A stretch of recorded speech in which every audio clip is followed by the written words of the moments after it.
What's going on, everyone? It's Nina Infinity. Welcome to my channel on this Sunday. This is the show. Well, I don't really have a name for it, but we're going to be reviewing the Rings of Power.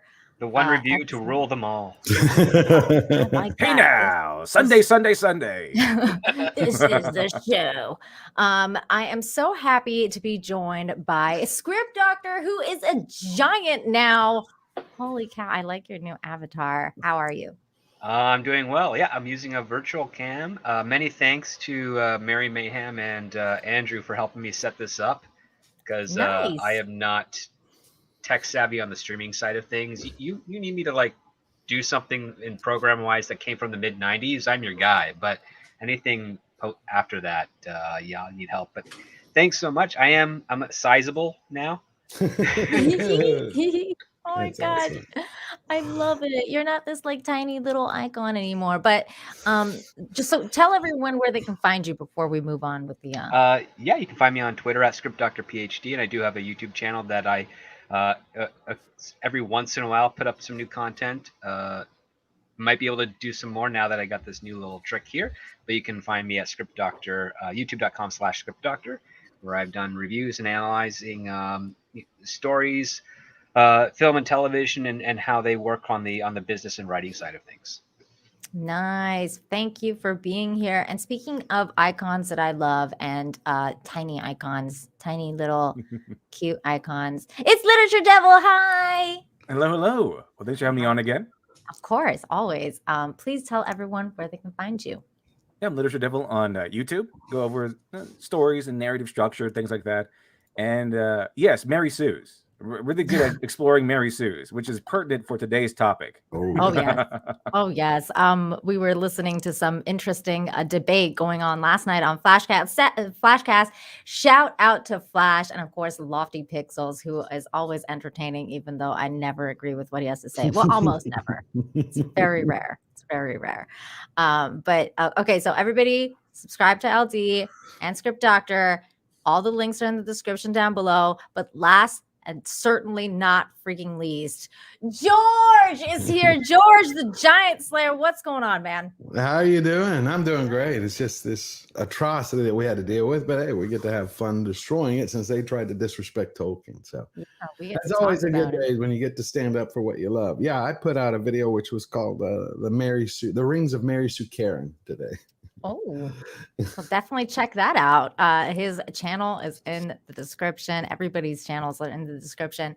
And I'm gonna start by saying this. Give you a little background about where my background comes from Lord of the Rings. I'm a big fan, but I'm definitely a normie. I'm not one of those people who's like probably George. You don't speak Elvish? No, I don't speak Elvish. If I was going to learn any sort of language, it would have probably been Spanish, but also Klingon. But no, I don't speak Elvish. I have read the books many years ago. I read the books because I love the movies. So when I watched The Fellowship of the Ring, the first time, I didn't realize that this was a trilogy because I was very young and I wasn't familiar with the works. So my husband was like, dude, this is a trilogy. You got to go read the books. And I was like, okay. So like literally went home, bought the trilogy and read them all in one sitting. It was incredible. But I've never read the Silmarillion. I've never really read like the encyclopedic stuff. I've just watched the movies probably, I don't know, a lot, at least like kind of like once a year, the extended edition. So I've watched the movies a lot recently, just watched the movies.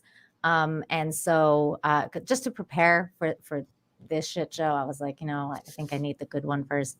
But so that's where I'm coming from. And when I was watching the show, I was trying really hard to watch it from a normie standpoint, meaning less to do with obsessing over the lore and what they miss and what they didn't miss versus watching it through the eyes of, okay, this is a show for normies, introducing possibly a new generation to the Lord of the Rings and, the entire trilogy, their story, what the background is, blah, blah, blah. This is a prequel. So I'm trying to look at it through the eyes of a good show versus a bad show. and how it holds up. And I thought, wow. Okay, you know what? I'll go into what I thought afterwards. LD, tell us a little bit about what you, before we get into like all the stuff, what your background is on Lord of the Rings. Are you like kind of like what I did? Tell everyone what's going on with you. More when it comes to Lord of the Rings specifically, more the normie side, because I've watched the movies, didn't really finish the books. I read The Hobbit. That's about as far as I got into the lore or the world of Tolkien. I've seen like all the movies, so like the animated stuff too. But I Me really too. haven't gone to the books really. But I have read The Hobbit twice. I think twice, 2 or 3 times. I know I've read at least twice, but it might have been a third time. I'm not really sure. Nice. But The Yeah, Hobbit I was love really the good. cartoons too. The cartoons are great. Yeah, I like the You mean the Hobbit, the back original sheet? Hobbit. Has all that stuff. The Lord of the Rings, really good stuff. Script Doctor, what about you? What is your background on Lord of the Rings? Oh, well, let's see. I stole the Hobbit from my public school library because I found out it was the first edition of it published before Lord of the Rings, so it was rewritten. I paid the late fee, which was like $10 in the 90s at the time. Script So I Doctor admitting to crime right on my I own freaking that book. And now it's worth like $1 million. Well, the thing is, it was not in good condition. Like Oh. when I had it, because it was ancient at the time. It's still ancient. It's now in a box held together with elastic bands. But it's slightly different than the one you can get now because he rewrote it and republished it after the Lord of the Rings trilogy. So I can't remember too many of the differences, other than maybe I think Gandalf speaks a little differently in the Hobbit original version than the rewrite. But yeah, I was around between the ages of 8 and 12. I ended up reading Dune, Hobbit, Lord of the Rings, Winnie the Pooh, archives, like all those types of stuff. So, and then I would try and find like a cycle. So I'd read them like once every few years. I'm more of like a notch above a casual fan of Lord of the Rings. Like I'm very familiar with many of the characters, Strider or Aragorn or however you want to call them. I've used to put up Frodo lives on various parts of the walls and back of buses and stuff as teenager. But like I'm not a diehard fan. I wish I could be. As I got older and I had to start reading and studying more literature, you can't really just hold on to the same thing. But I have great reverence for people that have gone as far as like not just speaking Elvish, but like knowing the entire lineage of all the hobbits and it's incredible. Elves, all that stuff. It's and the artwork. I had the art book, Lord of the Rings art book that was commissioned before J.R. Tolkien passed away. And that's just gorgeous Wow, stuff. that's like incredible. And I have the soundtrack, so anytime I'm gonna read the books, which I'm about 3 years behind rereading them again, I usually throw that on in the background. Oh, that's so cute. I love Well, that. I mean, it's the really language does is called complement Orc speak. What Did was you ever that? Sorry, learn- what was that, Mr. Devil? Did you ever learn what the language is called that the orcs speak? I don't think so. No. It's called Black speak. Oh, that sounds racist. Yeah. Well, they're I fallen only know- elves, so I only they know that used to be because, beautiful white people. I only know that because one of my friends had I think he went to a Catholic high school, like a private Catholic high school, and one of the teachers there was he was really big in Lord of the Rings, and he learned how to speak Orcish, and he tried to get a scholarship speaking Orcish. And Really? he's like, Wow. what's it called? What's the language called? It's called Black speak. Oh wow, that's crazy. I don't know if exactly that's real or not, but that's No, it is that's the what they black call it. speech. Yeah, black I speech think of it is. Mordor. Black speech Yeah. of Mordor. Like, okay. If you say, well, hey, what Never- orc speak in Lord of the Rings? Black speak. It was like, I oh, just- racist. Oh God. Oh my God. And then of course, and then there's George, because I know George, I've been watching your videos, so I know you're very familiar with the lore, but tell everyone who might not be familiar with you and your channel, what your background is on Lord of the Rings. Well, my background actually got into it after I was kidnapped and my family had brought me back home and they had rescued me after a year. And it was, I think, something, I don't know, it was either my grandfather or a therapist, one of a dozen. None of that worked to get me trying to be acclimated because I felt more like an adult and they wanted me to get back to being a kid because I was like Mhm. 9 and a half. And so all the books that they would give me, I was just bored to death. So Mm. I think it was my mother had spoken to a teacher, and so they gave me The Hobbit, and I like just consumed that. And then right afterward, it was Lord of the Rings, which I remember the first time I tried to read it, it was like every 5 minutes, Mom, what does this word mean? What does this word mean? But Oh, because I got to spend so much time with it, she's like, I don't know, you have to read it to explain it to me. And wow. well, because she's like, I don't get this, and so. She goes, some of it sounds like the Bible, but I'm like, it's interesting. Anyway, after that, I just read it and I just kept reading it year after year. I'm not an expert on it, but it's just a passion that I've always had. Oh, Never learned Elvish, no Quenya, no Tengwar.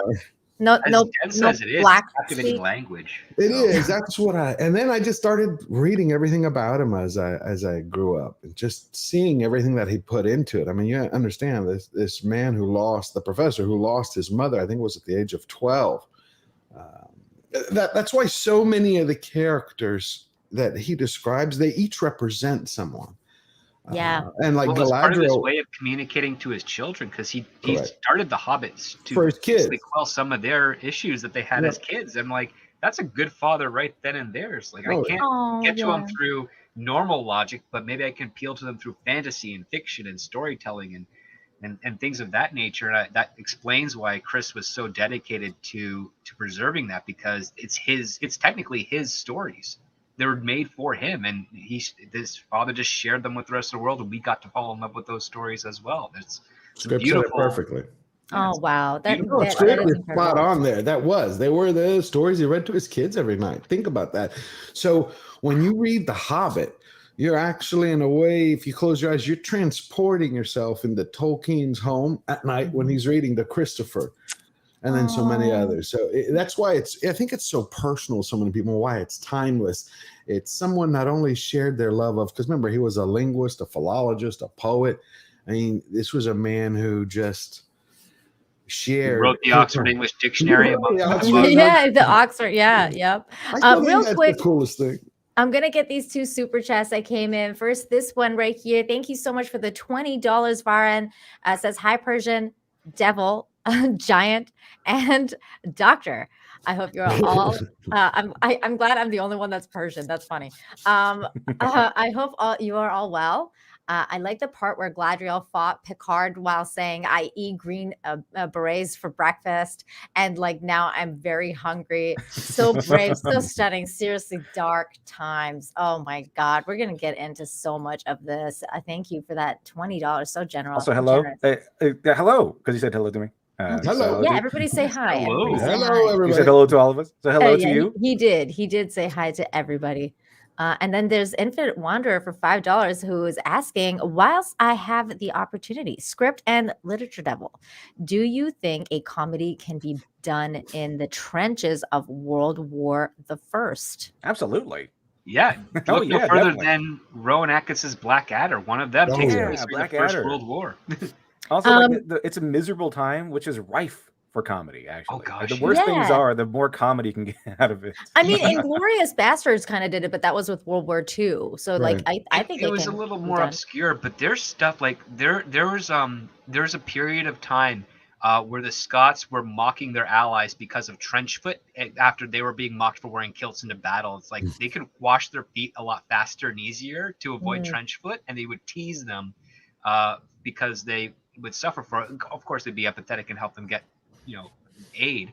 But there's like, yeah, you mock us for wearing a kilt into battle, yet we're not the ones suffering from trench foot. And there's tons of jokes and potential for comedy there. There's even like Canadian soldiers of Scottish heritage that are like, screw this, I'm wearing a kilt. That's funny. That's great. Okay. Thank you for that $5 and asking such an interesting question. But we're gonna get into this now because there's 2 episodes to talk about. Oh my God, where do we even episode start? 1 was when Galadriel stabbed the snow troll and said, "Remember when I told you I'd kill you last? I lied." That was the best part of the first show. I think that was best. Oh my God, there's so much to talk about. Okay, so I think one of the first things that was my problem with this show is that it started out quite interesting because it starts out like right off the bat, I had a really bad what's the word, kind of like reaction to what they were showing me, because I was really into the idea that they started out with like, you know, The sweet bullying. little girl Gladriel, and I thought, oh yay, I she's so got cute. young Right. Spock from 2009 Star Trek vibes from Oh, this that's entire a good one. sequence. Oh, The oh yeah. ears, yeah, the ears were horribly done. They look like bat wings. To me, they look like bat wings. Oh, I wasn't even thinking that. I was just thinking the context of we have The this smart story? child that is doing something impressive, and then all of a sudden these kids bully them for no reason. Right, but see that right there got me. Like that opening scene is because the fact you're talking about you're in Valinor, right? You're basically in the Undying in paradise, Yep. and the way that Tolkien described the elven families and their children in a couple of lines, like they don't do that kind of shit. I mean, This is George. This is exactly what I had a problem with. And again, I'm coming at it from an angle of I've never read Right. Silmarillion. I don't elves feel know so these things. But I understand that elven kind are evolved past certain things. Like I would assume that an elvish culture would be past this. Now, if you want to kind of say, okay, she's dealt with you know, adversity or whatever when she was young, I would think that a better way of doing this would be to show how they're being educated slash trained, and then have something happen like where she's learning to do like the magic for the water or something and she can't quite do it, and then some other girl you know helps her do it, but she's you know, I don't know, something with regards to how she's training and how she's becoming Gladriel. We don't see any sword training, we don't see any magic training, we just see a bunch of kids bully her for a fucking boat. And I think that that's kind of Petty. yeah, like way petty. too petty. The, Like the whole It's- scene is they'll tell the defense will be the whole scene is there to show you how talented she is and how to set up how good she is, and so it'll make it'll justify why she's better than everyone else, you know, in the main show. But all this actually shows you, because of how it's presented, is that she's better than everyone else, and everyone's just super jelly of her awesome powers. And so God. she's smarter than everyone and better than everyone, more clever than everyone. There isn't She like can a replicate rival. what her brother taught her so easily and quickly. Yeah, immediately. We don't even see the brother teaching her, so it's just like her just making it. That's all we see. So we don't get any of that stuff. We don't get any training where she's vulnerable or weak or she develops things over time. And usually, like they'll say, "Oh, with anime, you like anime, right?" Well, the character's like super duper charged in anime. Well, usually it fits within the world, so they'll have a rival who's either like on their same playing field or better than they are. So even though they're super duper awesome and skilled, there's someone out there that's immediately there that will be a rival that can Right. beat them and stuff like that. Right. So it's That's measured. I mean, they Dragon can- Ball She's syndrome. super awesome. Right, they can be arrogant. They do have pride. They have, I mean, Fëanor proved that. So many others did. The problem is, again, I think Alan Scott put it perfectly. I was talking about it as paradise, but it is more like the Garden of Eden, but before the fall. So you have this place of perfection, and especially J.D. Payne and Patrick McKay have spent 6 months either through article interviews and then after Comic-Con impressing upon the public one thing. We know Tolkien basically as well as Tolkien. We've lived Tolkien, we breathe Tolkien. Every choice we made was going to the books, the books, the books. I say that because that's exactly the way they kept saying it at Comic-Con. We go back to the books, the books, the books, the books. Okay. But from the opening scene to the ending of episode 2, besides the names and places, I'm like, where is it? I see disrespect. What I suspect is that they committed as much as they could to memorizing it, but they didn't understand the nuance of the words. Kind of like the question that Bill Maddox says to Data is like, when you read these books, do they have more meaning to you, or are they just words? And to these writers, based on these 2 episodes, I think it's just words to them. Yeah, that makes sense.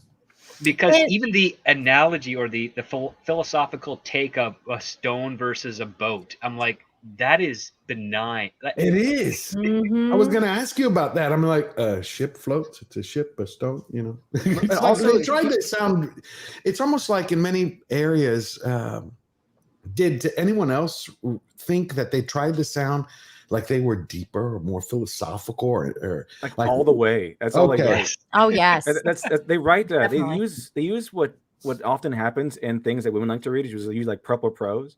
and it's always this things that sound really nice, but it doesn't really mean anything. It's kind of like when a character goes to the gods and they give you like a prediction, and it's just all in rhymes and poetry. It doesn't really mean anything. But or a Nostradamus prediction, we're like, oh yeah, the flying cat who goes through the meadow. That's totally this thing that happened.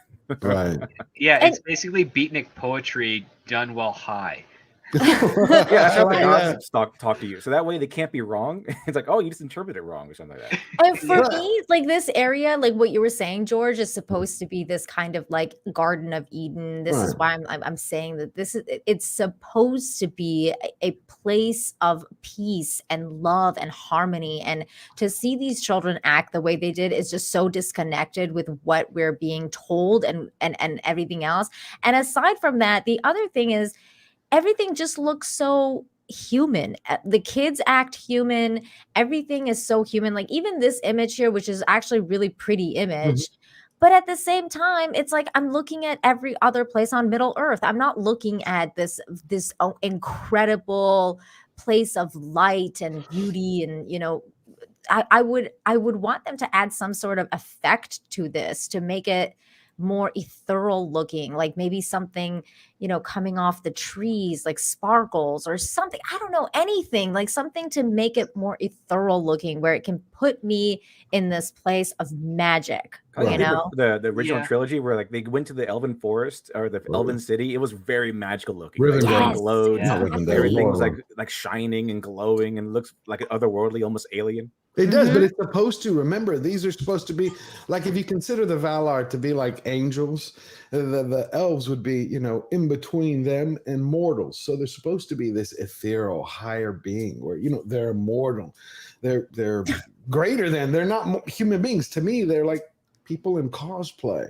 They're really just in their underwear, hanging around. And I know, right? Like just various nightgowns or dressing gowns, and they're spouting out like, "Oh yeah, stones, they sink to the bottom." It's like, well, first of all, if you want to talk about strength between paper and rock, essentially, you could, and using the allegory of a boat, well, you can craft a stone may stink, but you can craft a stone and get iron and create a boat out of that has more fortitude than the paper boat, so that no amount of stones will break it. It's not just the design, but it's also the material. And there's something philosophical you can explore with that if you want to teach a message with regards to the metal of a person. It's not just the will of strength that you have as, say, a woman or as a child, but the material and the drive that you strive to be better for. I'm just spitballing here, but already Script, and going on that idea, Script, you can make it even like, you know how like Arwen in the other movie like had that power to like summon water and whatever. Like you could make it so that she's learning to do that type of magic through the water, and like while you're putting the boat on, it's like she's trying to learn how to sink it, maybe like, you know, herself, sink it or have it survive a wave or something. Yes, and then like maybe the other elves are trying to sink it with the water, and she's trying to keep it apart. Like you could make it like different ways where it could have been more exciting and a different way of showing adversity versus a very human like interaction of a bunch of kids bullying her like that. It just made no fucking sense. I was like, we're already starting in the modern era. The boats. If it was a competition with the boats. One of the things that really makes these things tough, because they always you know have defenses of, oh, look at this movie, so you like this. Well, the reason why we like those movies that they always go back to, like the original trilogy or whatever it is, and then this is that, yeah, they might seem very, very similar, but there's little details beneath the surface that make things completely different. So it ends up being like other people will see the scene and not like it, and just not like Galadriel here, and like have no way of pointing to why exactly. They just don't. So then they go in and it's like, well, I didn't really like her. She wasn't really all that great here. But yeah, but this movie with the guy, he did the same exact thing. You like him, you must be sexist. So like, oh man, yeah, I must be. It must be my own internal sexism that's why I don't like it.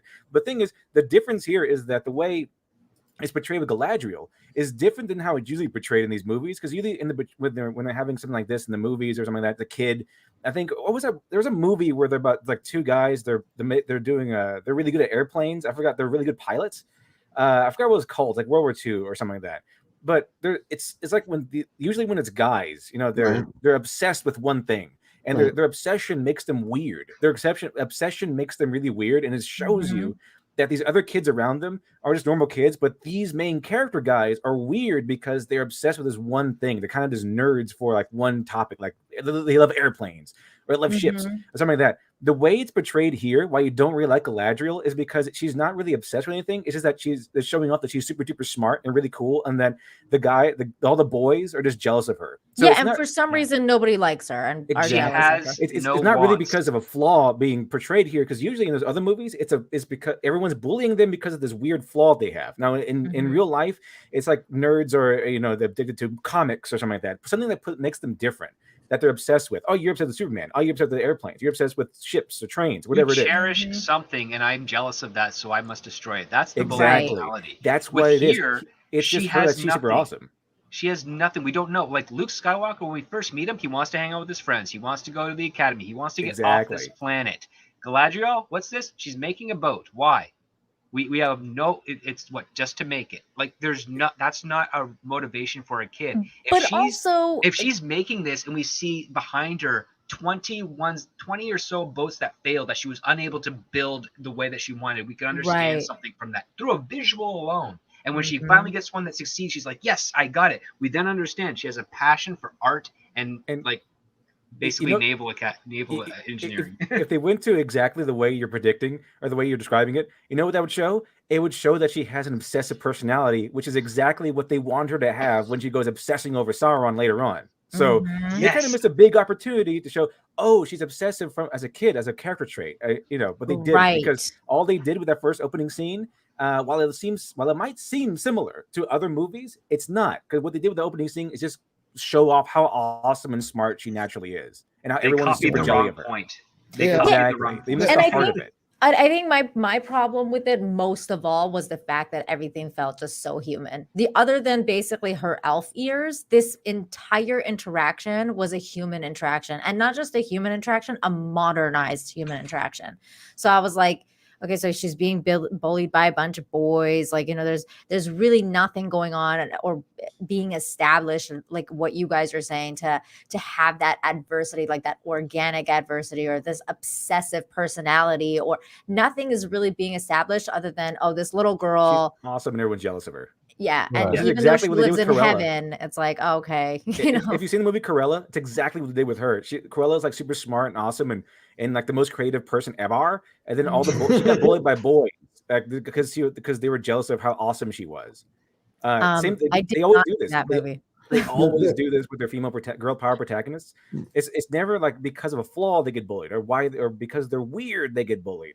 It's always because they're so awesome. They're so naturally awesome from birth, that all the boys are just really jealous of her, and like, oh man, that girl's better than let's make a correction here, because somebody in the chat said, and also that they should have had girls bully her as well. Oh, they did. They did. There was girls and boys. It wasn't just boys. It was both. And the boys led the way because they're super jealous. See, there's a girl. There's a girl. The main boy is the one that brings down the stupid boat. And you would think that this boy would be like a rival later on. Like they would be, he would be there, like maybe he's the High King or a prince, or maybe that's Elrond or something like that. But no, or maybe he has a crush on her. Like maybe that's way better. Yeah, I was like, he just likes her, but nah, they didn't do that. He's just a bully because he's mean and doesn't like powerful, strong girls with goodwill and awesome talents and stuff like that. And that's how it goes. It always goes that way. And I thought it was really funny because in that scene, like what we were talking about with like the etherealness of it. So they're sitting under the tree, and then all of a sudden, like their conversation's over because the brother is, he rescues her, and he's the great brother who she looks up to. She's supportive, which is nice. It's good to have a good positive male influence. That's great. But then he climbs the hill and he goes over, and it's like, oh, this magical city. And I'm like, okay, well, where the heck was that 3 minutes ago? Every time they have a supportive guy, it's always like a soy boy, like simp, who just does everything they want, or it's like this. It's basically a girl who's just like a motherly man instead of the male guy who just be standing there kind of stern, or more like holding her to a certain set of measurable standards, as opposed to, oh my goodness, how do you know how to touch light? You have to face the doctors first. Like that's not really what men would describe it as. Like, you gotta train every day. You gotta reach this measurement or something like that. Also, did anyone else cheer when they were watching the bullying and they saw they sank her ship? I was like, yes, sink the ship.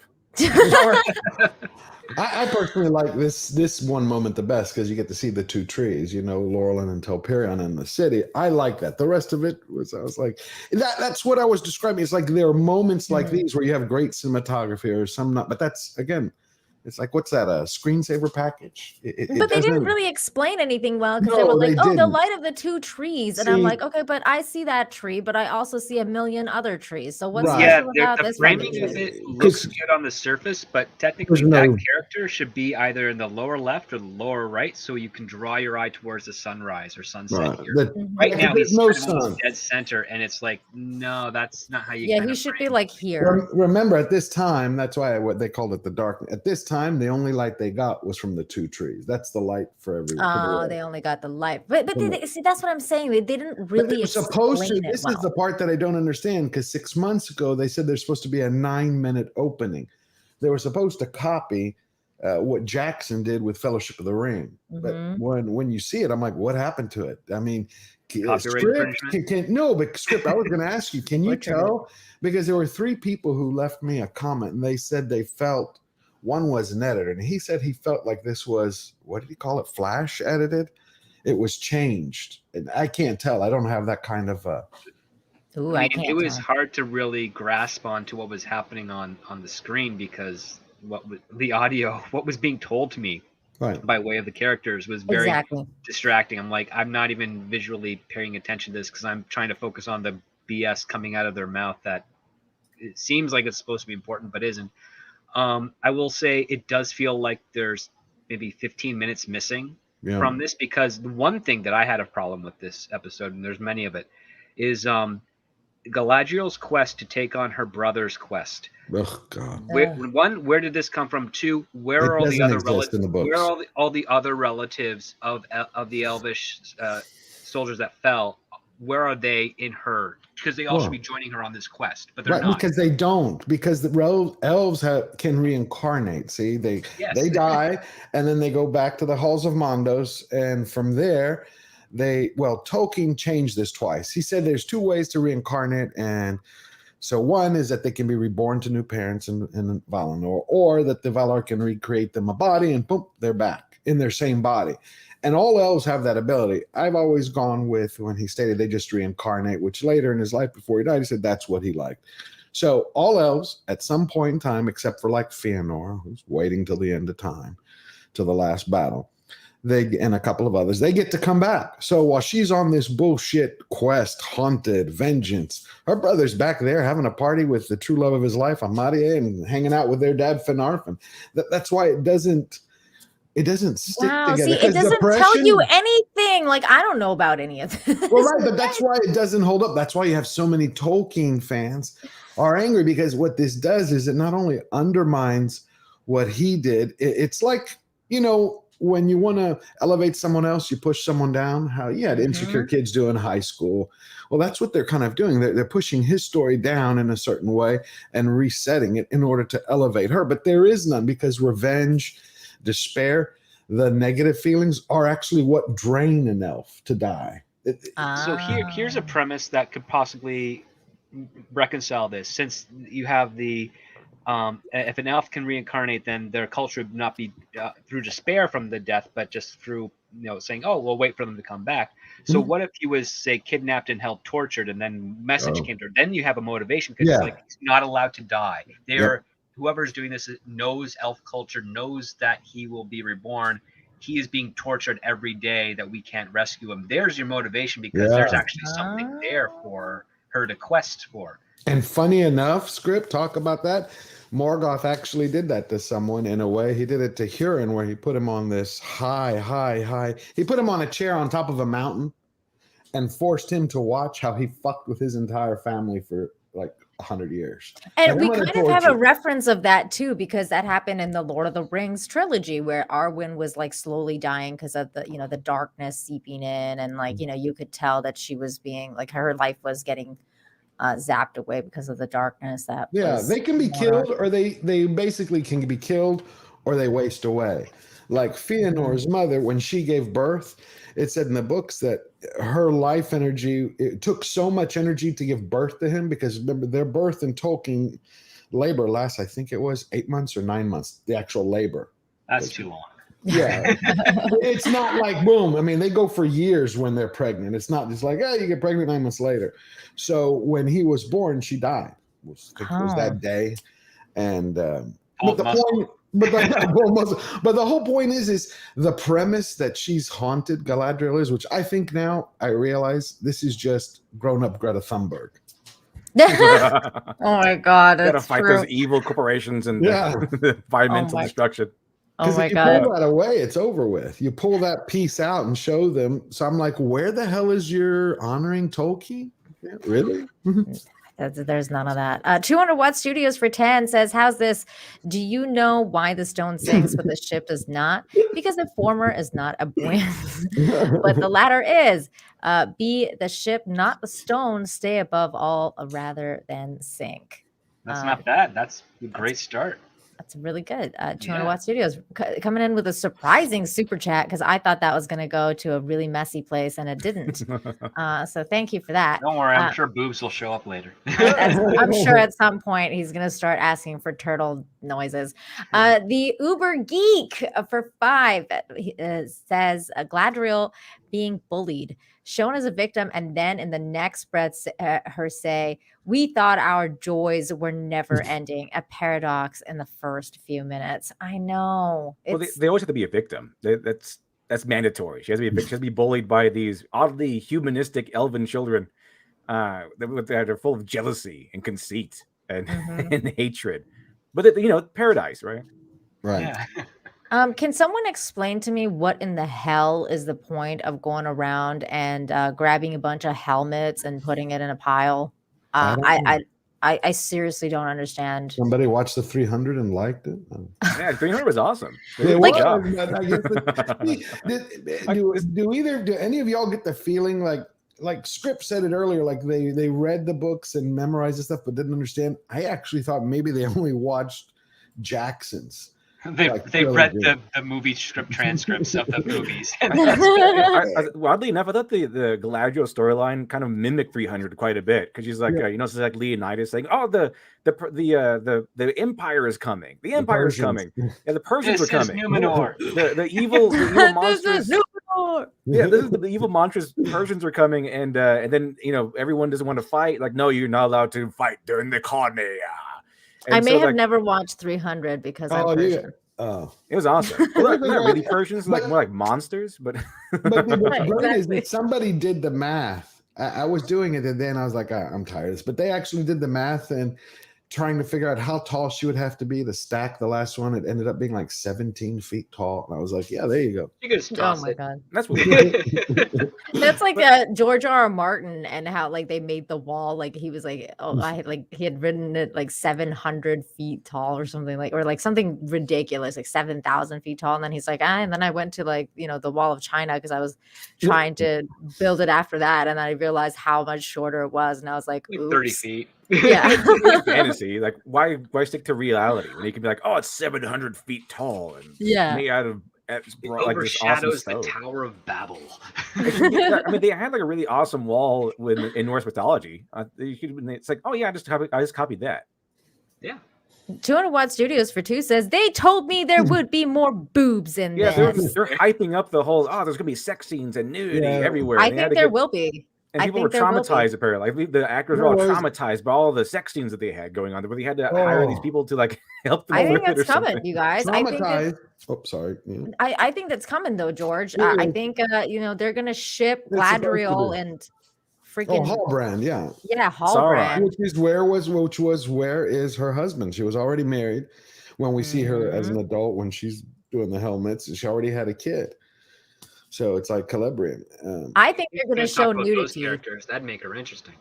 And Speaking that's of one of though, the things that Anna brought up last night while I was listening to that great Flashcast debate was the fact that they took so much of her feminine characteristics, like being a wife and mother, and those Her kind of things, boobs. and how she was a leader of her people in a not in a commander way, but behind the scenes, like Right. most prominent female characters usually are.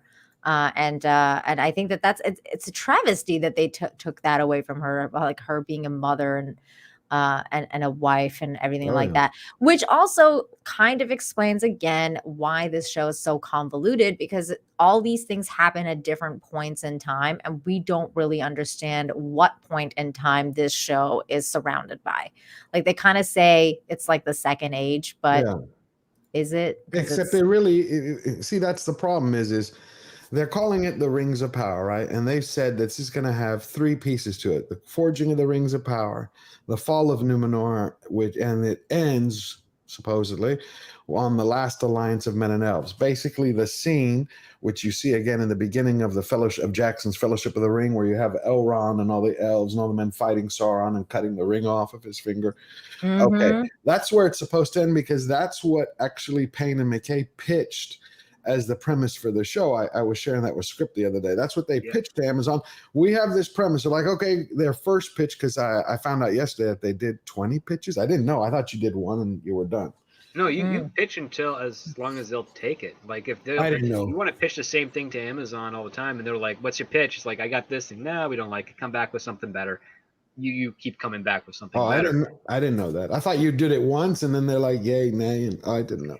They'll do a yay or nay, but the thing is that doesn't mean don't come back, because from the perspective of the producers, like maybe they'll have a better idea next time. Why would I say no? As long as the pitch is not going to be more than 5 minutes, and that 5 minutes doesn't only include you saying the pitch, it includes them asking you a couple of questions in response. So you don't spend 5 minutes whole pitching a show. You spend 1 or 2 minutes, and then hopefully that pitch is good enough for them to say, okay, well, what does this mean? Or what does that mean? Or how do I get involved in that? Like, you want the dialogue to be coming more from the person you're pitching than what from yourself. So that I didn't know that. Well, thank you. No so what happened I always love talking to Script. I learned so much. It's like I didn't know any of this stuff before. What happens is so that's where it's supposed to be. So the Rings of Power, what we're going to see in the next episode, I believe, is we're going to be introduced to the Numenorians. Tarmerio, blah blah blah, Elendil. Except the forging of the rings happened 1,600 years before any of those people were born. So they've jumped forward.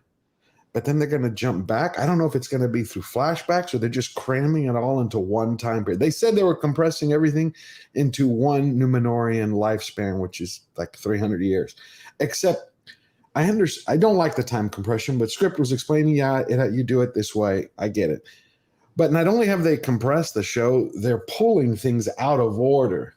Does that make sense? Yeah. I mean, it does. To me, that's why it's so I don't understand what the hell's going on half the time. I'm like, okay, well, wait, where are we? Because now, they have Gandalf coming in, he's there somehow. He's not even supposed to be alive. Well, we don't know that's Gandalf yet, to be fair. Technically, we don't know, but I mean, I'm assuming it's Gandalf. We're a homeless guy from space so far. Right. I call him Gandalf. Gandalf's dad. Because at that point, Gandalf wasn't Gandalf. He wasn't on Arda. His name was Olorin. He was still a Maiar, hanging out in the heavens. Yeah, he wasn't. He didn't come until the Third Age.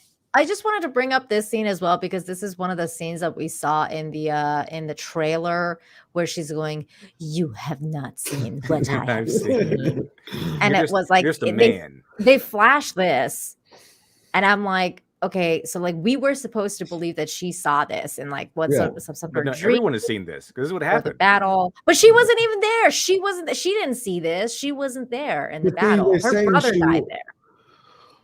Right, but again, that's why her brother actually didn't die in a battle. He died fighting Sauron's werewolf because it made it look like that though.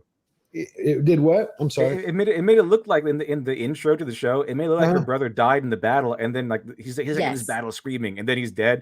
Yes. And then if you listen to the dialogue though, it's like he went to go after Sauron, but Sauron found him first and killed him. So it didn't show us him. It didn't show us his death. But it looked, by visual alone, it looked like he died in the battle, but he actually didn't. He actually died by Sauron's minions. That's what's weird, is because he died. That's why when I saw in the trailer the claw marks on his arm, I'm like, oh, at least they're going to keep something, Laura, where we're going to see a flashback to the werewolf scene, because he killed a werewolf. It's like one of the best battles, I think, one-on-one in the Legendarium. He actually breaks out of his chains, and fights this werewolf with his hands and teeth. I mean, he's like biting it, fighting it. It's a great scene, but he dies of his wounds. That's amazing, George. But in this series, though, in this show, we go from this scene to the next scene, that red scene, to her being over his body. And then it's like, oh, this. But they're missing so much context in this. Number one, like the creation of the orcs. Right.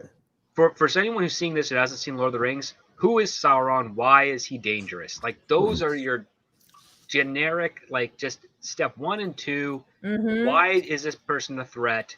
Don't just say there's a war. Darkness fell. Like that is vague as hell. And also like this Morgoth character, because it was like, oh, okay, like the elves were living in peace, and all of a sudden something appeared called Morgoth, and then everything fell into darkness. And then, by the way, this dude, whose name was Sauron, was his general. And I'm like, wait, what? Like, so the main antagonist of like every other fucking show that we've ever known, like the Lord of the Rings, the way they're explaining it, it's like he's just some second in command guy. By the way, he wasn't even like the main guy. He was Morgoth was the Dark Lord. Yeah, Morgoth was the first. Morgoth corrupted whatever Sauron was. Yeah, I know some Lord of the Rings lore, but Morgoth corrupted Sauron. Sauron became his lackey, and then Sauron kind of took over once Morgoth died. Yeah, because Morgoth was they're not kicked out into that the void. Well, though. They're like, by the way. But that's the problem. That's why I said it's like someone asked me just a few minutes ago, and it's the same thing I told to a cousin of mine yesterday. Like, should I watch? I'm like, of course you don't gonna fucking watch this. It's horrible, dude.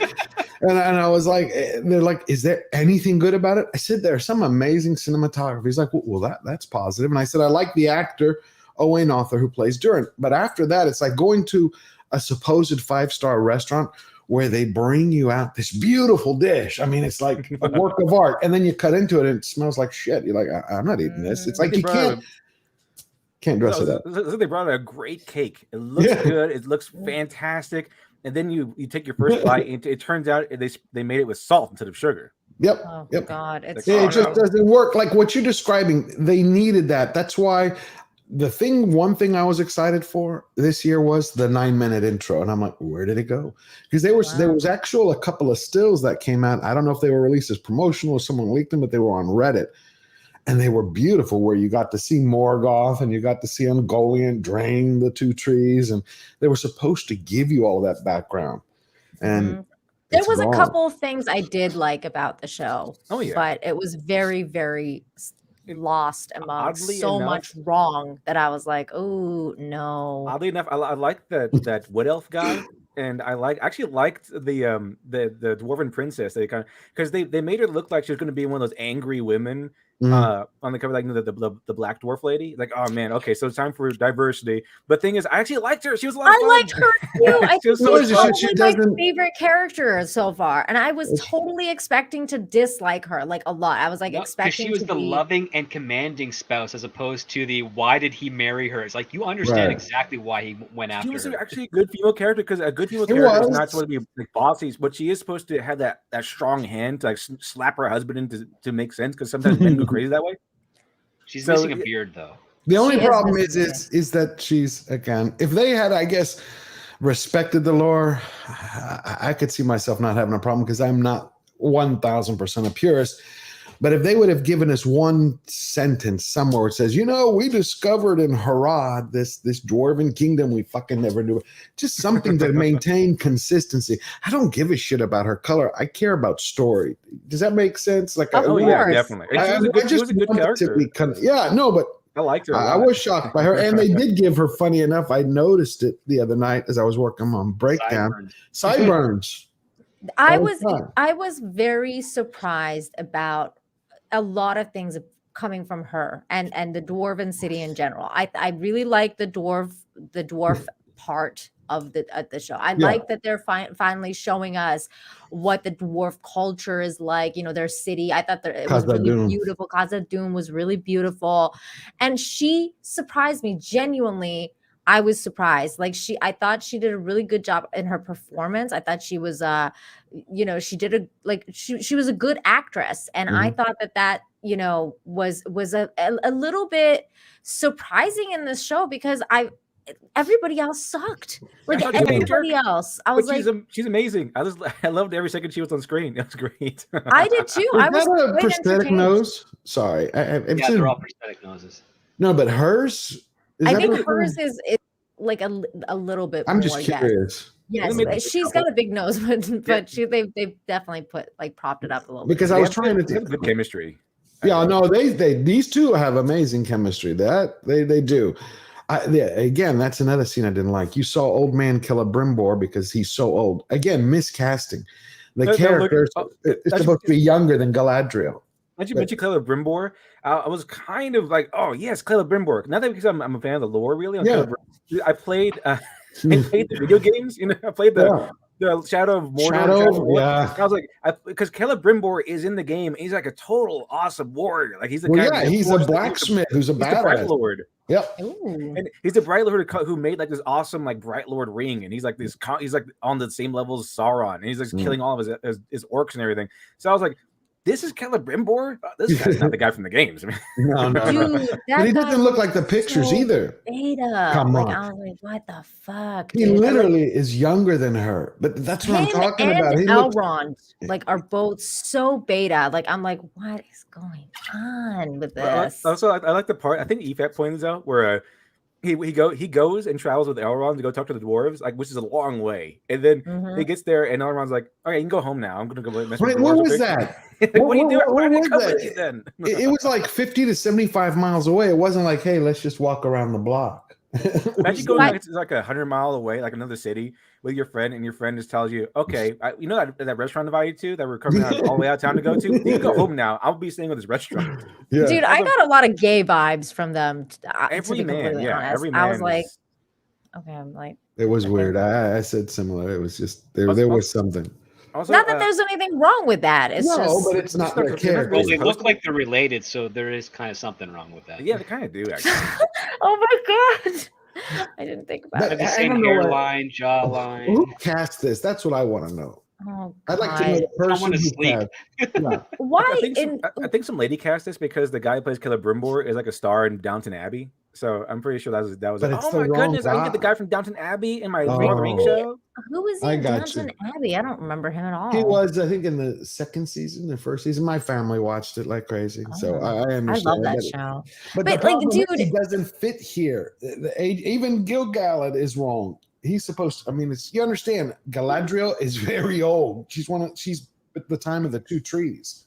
The problem for me is why are they hell bent on making elves look like humans? Because I don't know. elves have long hair. They're like ethereal looking. Why do these two dudes have this weird haircut that makes no sense? At Oh. least they made the king have long hair, like the Oh. elf king. I You was mean like, Gil okay, Galad? yeah, he go looks look like at an him. elf. Go look at him closely. It's a mullet. Yeah. It is. It's a Look at mullet. him. He had the king of mullet. Go look Is at there it. an abundance of rope in the elf world? Because that's probably where all the hair went. Wait, they gave him a mullet. Wait, Really, I'm go trying to figure out. closely after Elrond leaves him and he's staring off in the distance because he said that they shaved the sides of his head, and I was like, you're not doing that. You're trolling us. But they did. They shaved the sides of his head, and his top is short and it's long in the back. Very kingly mullet. Yeah. Where the hell? King in the Where front, is he? party in the back. Is he in It's the first episode?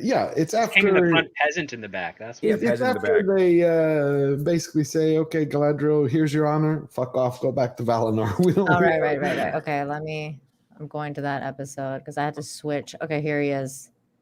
Oh God, by the way, those outfits on the boat too. Like I was like, what is going on with these? Why? Made him look like cultists or something. Yes, Yeah, they do. like what in the hell? Her They her remind me of armor those just looks like meat- absolute shit. Does anyone remember those cultists? What were they called? They were waiting for some meteor like a few years Well, ago. there's Yeah, they, no like, castrated cult. themselves and Remember everything. that. Yeah, they like wore funny robes. I forgot which one that was. I but forget yeah, Wasn't their it the cult white name. jumpsuit or the white tracksuit cultists? Yeah, New, I think the tracksuit guys. Albuquerque or something like a that. little fat forward than this. I can't remember.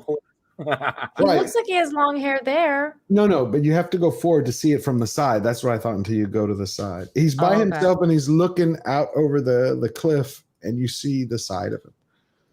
Okay, well, I found a quarter of the way, and he still looks like he's got long hair, George. He does have long hair. He I does. don't see a mullet. Oh yeah, they shaved his sideburns. Do you around there. see? This is all as you go. This is all No. shaved. That's why I said it's a mullet. It's short on top, shaved on the side, and it's back. I was like, what the hell? Oh, You dude, need to you're do like a right. redneck And accent. if you Be go perfect. past this another minute, you'll see it even better when he's by himself. I was Dang like, it, Galadriel, I told you once, told you 1,000 times. All right, I told you not to go back after that dang Sauron. All right, I told you. I was waiting for a piece God. of straw. I couldn't believe they did that. Pick of It's the like rings. this- That would be brilliant. At the very least, he's got long locks. I Do you prefer see it this here? weird, I prefer this weird mullet situation to that. Welcome everyone for joining me at my open jamboree. Bud Light for everyone. I prefer Yeah. I prefer this haircut over the Dorothy from the Golden Girls haircut. Like I don't know what's going on with that. I heard other- all of y'all hate darkness, so I'm providing Bud Light on tap. Heaven's Gate. Yes, That'd be that's Pabst it. Blue Ribbon. Thank you. Thank you, Brian. Are you Heaven's not Gate. entertained? I Oh. call Patrick Ribbon PBR, Patrick Bateman Reserve. I was like, that's way better of a name. But I like how you actually mentioned earlier. Now, this is one thing that I think helps make Galadriel and Mary Sue Mm. is that scene from earlier was all red and everyone's like dead in the water or something like that. Right. That was Mhm. She says that this war lasted like 1,000 years against Morgoth, right in the beginning. Yep. So by that statement, by that fact, you Mhm. think that there are going to be elves that are also who have been trained, who have not only been Mhm. trained but also are veteran elves from Oh, yeah. battle because they live through. Yes. Yeah, there Okay, are. so in the I was thinking the beginning, where same thing. Galadriel is leading this battalion or her little squad up in that mountain, and Yep. she's just better than everyone else. Like it's not like she's part of the military and she's just she's gone to the same training. She's literally better than everyone else. Like these elves with her who presumably had training and probably since they're such a small group and going on this awesome expedition, you would think they're also probably veterans of battle at this point. They are. Mhm. Again, this is the Mhm. last 1,000 years. A lot of veterans here. Right. Thing is, they go into that place and they fight the snow troll, Mhm. and they all get beaten. Like, they can't really stand up to the snow troll. And so Galadriel comes in, boom, boom, boom, Whoops dead. their ass. Yeah. Yeah. So Mhm. why exactly is she so much better than everyone around her, despite the fact that these elves around her presumably not only went to the same training she did, elven training, but probably a lot of them are veterans in battle too. Well, they are. So if they're all on the same foot, why is she so much better than everyone else? Now, Good in a, question. a normal story, it would be because maybe she got training from someone special. But the thing is, we didn't see any of that. Mm-mm. Right. See, the thing is, remember, Galadriel is supposed to be without sword or armor, still the most. She never had a sword or armor, so that's number one. And without that, she is still the most powerful elf in Middle Earth, maybe outside of Fëanor when he was alive, or Thingol. So those ones that you saw, I think, is it in the second episode or in the first episode? I just forgot when they're on the boat going back to Valinor. Is it the Mhm. first episode? That's- Okay, so all of them have survived the war before that we were supposed to see. Yeah, they're all these people. So they fought that. So yeah, they showing them just sitting around with that troll was like, well, what are you doing? Like, dude? why is she better than everyone else all of a sudden? Now, another way they could have shown this was like because Shad is involved. Okay, he's obviously been a big opponent against the show. Yeah. I'm going to Mhm. use one of his anime that he likes. It was a good example, and one of his anime that he really likes is Rurouni Kenshin. And Rurouni Kenshin, I love that anime. it's great. It's like perfect. It's like it's so good. But the thing is, with Kenshin Himura, like he was the strongest guy in the revolution. The thing is, the reason why that is, because maybe he was like skilled and talented or whatever. But the reason why he was so much better than everyone else is because he was like the sole practitioner, the sole student of a swordsmanship school that only teaches one student at a time and is super powerful. That the tenets are you don't get involved because whichever side you take will win because it's that powerful. So the idea is that he was so powerful because he had a special trainer, a special mentor teaching him a very powerful set of techniques in swordsmanship. And that is why he was so powerful. Also, he trained since he was a kid. So if they wanted to give us something substantial as to why Galadriel is so better than everyone else, it would really helped everyone out to see her go through that training. Because imagine what they could not only substantiate the fact that she is very capable, a warrior that is more warrior than anyone else around her. It would have showed us her personality and show us exactly why she's so good. Imagine if she had like a really good mentor, right? A section where she was like doing training, and not only that, it would it would show us that she has training enough to where she's one of the better warriors out there, but also it would have like a what I call the Deku effect, where we could see from My Hero Academia, where his training session, where it was one of his flaws was that he was so obsessed with becoming the best that he was destroying his body, like because he was trained like so much that he trained too much, and it actually wounded him and injured him. So if Galadriel had a training session, we could see this tenacity, we could see this obsessive kind of personality she would have, this vengeful kind of personality. And you say, I took up my brother's quest and then she would start training with the sword, and she would go. Not only would she be a good student, but she would be overzealous and become, she'd be really good, but she would have no friends or something like that, or something that would be backlash against undisciplined, that. And we could show that she is a good warrior. We saw where she was being trained and where she got her skills from, and we could see her personality traits that would become highlighted later on in the show. So all of those things put together would have been great had she had a mentor, kind of a part where she was training with the sword and things like that. But we didn't get any of that. And what we're showed is that she's just better than everybody. That's it. Let me ask you, I like what you just said. How important is it? Was it ever important was Peter Jackson? I know a lot of people are going, how do I put this statement? To many Tolkien fans, Peter Jackson was not faithful enough. To me, I think he was faithful as much as he could be because he loved it. And especially, with a studio, they're not going to go page by page, line by line. He had to make some changes. I listened to him. He's like, you had to do certain things because you had to. But before Peter Jackson, did a studio care about being faithful to the material, to any book? Was that ever on the table? Yeah, I think it depends on the studio and who's making the show. Ideally, you should bring in at least some elements because you're trying to ideally sell this product to the fans of the franchise. Right. Yeah. So at least something familiar. Because that's make it for the easy customers, then add in some flair to bring in the normies. That's kind of like the goal. Because Jackson he captured the heart of the books. Some things were different, but that's the part that still stuns me. I know they want to push a message. I know they have their things, but if they really wanted it to succeed, you have hundreds of millions of fans who are ready to cheer it 24/7. Why they didn't do that is what it's still for me. He also captured the essence of the books, and also I think because I was one of the people who that movie was geared towards, a new fan, someone who had no idea what Lord of the Rings was before, to watch it and be like, oh, I like this, let me go read the books. And that's exactly what happened to me. So I think that Peter Jackson did do a great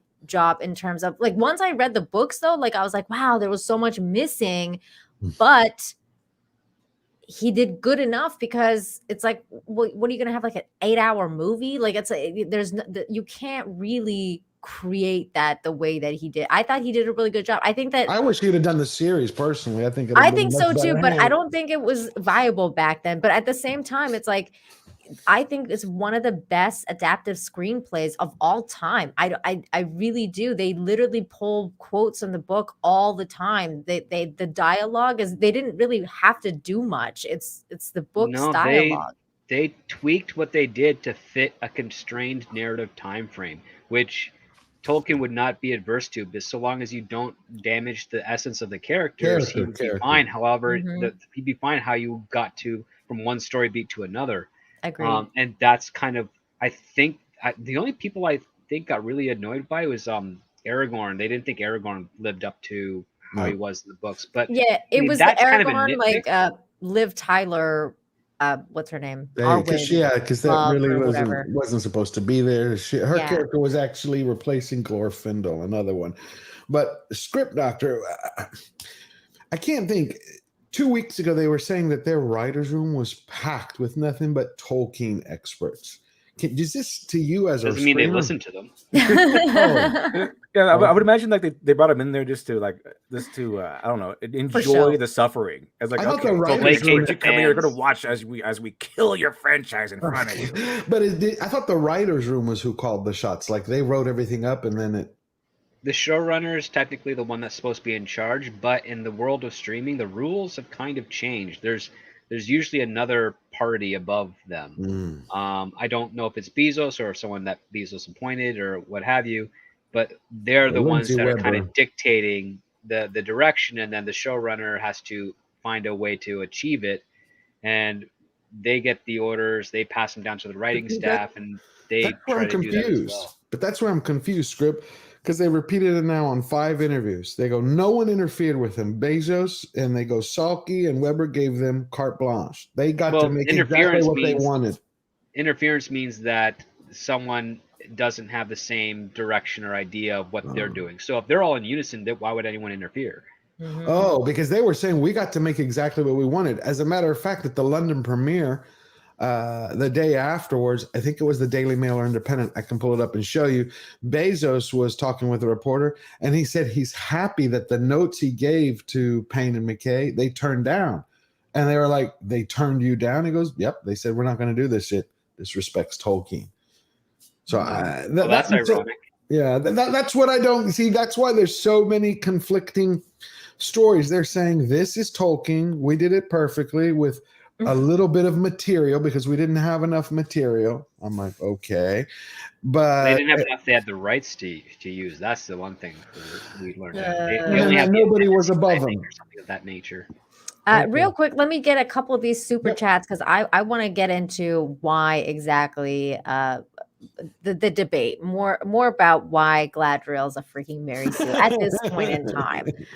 Randy Savage for $50. Thank you. That is so generous. Says it's off topic, but with all the bad cinema, I wanted to share a hidden gem. Tomatoes critics give it a 83%. Viewers give it a 90%. It's called Gomorrah. It's HBO show. Check it out. It's very well written and acted. I will have to do that. I will have to check it out. I've never even heard of it. And also I recommend if you need a palate cleanser, and it's a pretty good movie. I did a spoiler-free review for it. It's Bullet Train. Let's check that out. I heard it was good. I saw it. It was I good. haven't seen it. I saw what you were saying. Yeah, I want to see that. Yeah, you got to watch it, George. I like The Samaritan too. I don't know if a lot of people did, but I enjoyed it. I thought it was watching that today. It was like a Sunday afternoon. I gotta watch that, George. That is on my list. Don't spoil it. No. Land Mammal, thank you for the $10. Says Guy Ladriel raised her lightsaber, kicked the orc down the hole, and shouted, "This is Arda!" Keep standing up, leading by example, and never bend the knee. I think is that Geeks and Game. What is that? Wait, GTGS. George the Giant Slayer. Thank you. I'm sorry. Thank you. I thought it was Geeks and Gamers for a second. Geeks the Gamer Slayer. George the Giant Slayer. Hail Nina, George, and the Fellowship. Yay! And also the Devil and the Script Doctor. Yeah. Thank you, Land Mammal. Thank you. Very generous. 201 Studios for 2 says Gladriel pegging Sauron, Harfoot toe sucking. Oh my god! I was going to mention that she thinks that they're planning to have Galadriel have a romance with Sauron without her knowing it. Like this, it's Sauron in disguise. I can see that happening. They've done stuff like that before, where the most horrible portrayal of the most of the main character's most close. Script changed. I like the way he did that. It's happening. That's why he saved her, because he's planning on banging her. Right. It was such romantic drama that women like to see. Oh man, what was up with that scene where he takes the water from the thing and just like goes like this? I was like, what is this? Like flirting. He might as well have that. He might as well have that white shirt on. You know, the one was like the open chest. You know, the Fabio shirt. Might as well have that. Like the Fabio pirate shirt. romance. Yeah, it's perfect. And then what happens? She's gonna have like a quasi Rosemary Sauron's baby. I mean. It's gonna be fucking shit, George.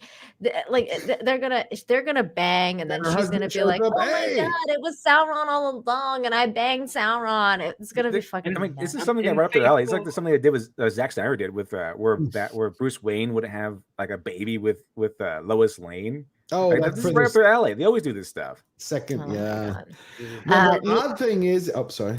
No, that's okay. Neon. Arcant. Wait, what? Neon. Oh, thank you.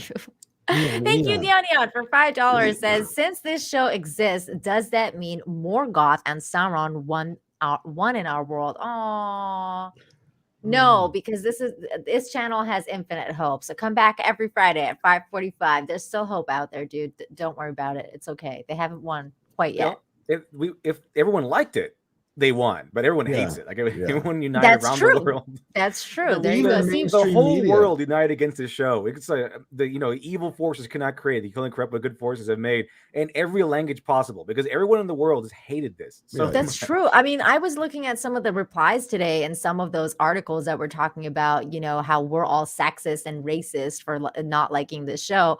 And all the comments were from people, even like blue check marks, like being like, dude, I hate this show. What is this? Like, you for ruined one moment in human history, we got world United. peace as everyone hated on the show. Yeah, it's like that Pepsi commercial where everybody hated it. Remember that Pepsi commercial? The great thing is, though, is we have something we didn't have during the Star Wars and destruction of Star Trek, and now Marvel going downhill. We actually had mainstream media outlets shit on it. Pardon my language again. You had Entertainment Weekly. They called it a catastrophe. Then you had the Daily Mail. Did y'all read that writer? He shredded it. He's like, who is this made for? He called it some British slang I'd never heard of before. But it was a great article. He's like, who's it made for? It's not made for Tolkien people. It's not made for the Fellowship because it's got nothing in it. He goes, it's not made for normie fans because it's got nothing in it. I just think it's hilarious to see headlines like this that says a racist backlash to Nobody Rings had of a Power problem puts with her. Tolkien's legacy into focus. No one And then I've here seen we has complained are, about like her. people like me and Literature Devil saying like Disa was actually the best character in the first 2 episodes. She was objectively better at acting and better at whatever was going on with her was the best out of whatever else was going on in the show. That's my opinion of it. And I was going in very critical of her specifically for I have my own reasons, but I thought I was very, very impressed. Yeah, I this just picture think right she's here very looks like she's going to narcissistic tell on you TV. off or something, right? That's what this is her promotional picture here. This is what we Yeah. got to see from her character, and it looks like she's about to be really angry and call you racist or something like that. But in the show, she's not like this. She's No, like she's very smiling and happy. welcoming. She's very sweet. She likes her. She loves her husband. You can tell like there's a lot going on, and she's just. I just thought she was a very sweet person. I shared this with you because I wanted you to see there's 2 themes that have been going on all weekend. One is that Morfydd Clark stated to the New York Post and the 2 other art places she had to go to therapy during the filming of this. And I was like, at first I thought, I come read on. the script. I'd have to go to therapy too. But when you read the story, what she went to therapy for was exposure therapy because she would flinch every time anybody would come and attack her in filming. I was like, all right. So the next Very strong. Very strong, independent. So I know. I'm like, I don't know why they released that, but she's like, I had to do a month or so of exposure therapy where the guys would keep running at me with swords and stuff. It's to show that she's awesome and that she's a very brave actress and blah blah blah blah. The usual like puff piece. Like, oh man, she's so brave and stunning because she had to go to therapy, it traumatized her so much, but she did it anyway. So she's strong, such a strong actress. That sort of thing. Look at this chat right now, you guys. Like people are coming out with talking about how they were surprised of liking Disa. I mean, I was too. I'm telling you, she was the best one. It was weird. Sorry, go ahead, George. No, so what happened is the other side that they're taking is besides the whole, we're all ists and phobes, is you have her doing interviews and others backing her up that, here are the reasons to justify why she is the badass action hero, not the Galadriel that's in the books and the one that we know from even the films. And I'm trying to find it. She used a line from Tolkien, and I felt like the showrunners gave her this line because she was telling it to everyone. And she actually lied about it, meaning she took half the line and used it, and then we'll call improv the rest. But if you remember one of the key words from it, just do Control F, type it in, and it'll take you right there. Oh, really? Oh, okay, cool. Yeah. I did not know that. Control Find or Control F. Well, I got a quote of my own to counter that. It's right here. The devil can cite scripture for his own purpose. An evil soul producing holy witness. Like a villain with a smiling cheek. A goodly apple rotten at the heart. Oh, what a goodly outside falsehood hath. So quoting Tolkien isn't really like, oh, boom, you're all done. Even the devil can cite scripture for his purpose. You're right, LD. You're right. But I like that. You're right. That's great. So this is the line that she used, and it's the same one Payne and McKay use, the Bobbsey twins, as I call them. She goes, there's a bit where Tolkien describes Galadriel as tying her hair up into a crown with a plate as she goes into battle, except that's pulled from letter 345 that he wrote. And what it states, I took a note of this because this drives me crazy when they do that. And what he actually stated is she was then of Amazon disposition and bound up her hair as a crown when taking part in athletic feats, not battle. She never went to battle. She witnessed battles. Yeah, she witnessed lead battles. She didn't fight in battles. When she did fight later in the Third Age, she didn't have a sword. She would just destroy it by flicking her hand and using her power. Magical. That's one of the things that really pissed me off about this show was like the idea that they keep saying that she's this like amazing sword fighter. And that's exactly what I was thinking of, Literature Devil, to add on what you were saying from earlier, is that was there no other elf like that was had won battles and blah blah that could have gone and done this, like Elrond, for example. Like, I don't know anyone. There were, she's the bestest ever. So she's the best as ever. It's like, I think was actually an argument lofty to you. She's just better than everyone. Therefore, she's better than everyone. I'm fine with her being better than everyone. That's fine, but at least have her be better at everyone with what people are expecting her to be better at everyone at. Like, I don't know, magic. Like, she didn't even use one little fucking thing. Like, she didn't even flick her finger to be like, yo, like, I don't know, fucking take somebody's clothes off or something. I don't know. Went too hard, damn it! Didn't do anything. It's like, she's supposed to be tall. She was the tallest female elf. I think another excuse was that she's like the most athletic, most bestest ever, according to Token. But even athletes have to train. Even athletes have to struggle. So like, it's no really, it really kind of falls flat when all the other elves who presumably have the same training and have been veteran fighters are struggling so much, and she doesn't have any struggles whatsoever. She's like climbing that mountain, and she's beating that snow troll, which is, speaking of the snow troll, it's that they could have used that to show us her character rather than show us how awesome she is.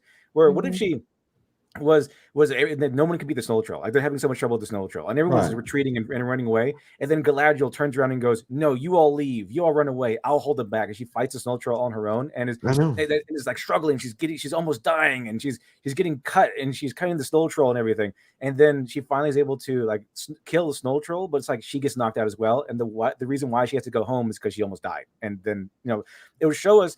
It wouldn't show us. It won't focus on how awesome she is. It will show us how her tenacity and how obsessed she is with fighting these things and conquering stuff that she fights. She fights to the brink of death.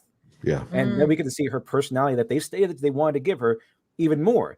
But that the whole snow troll fight was just to show off how awesome she is. That was, again, they could have done some character moments, but they didn't. They didn't. And can someone explain to me what in the hell is the idea of like having a fucking torch? Like, there's evil air around enough that there's no what?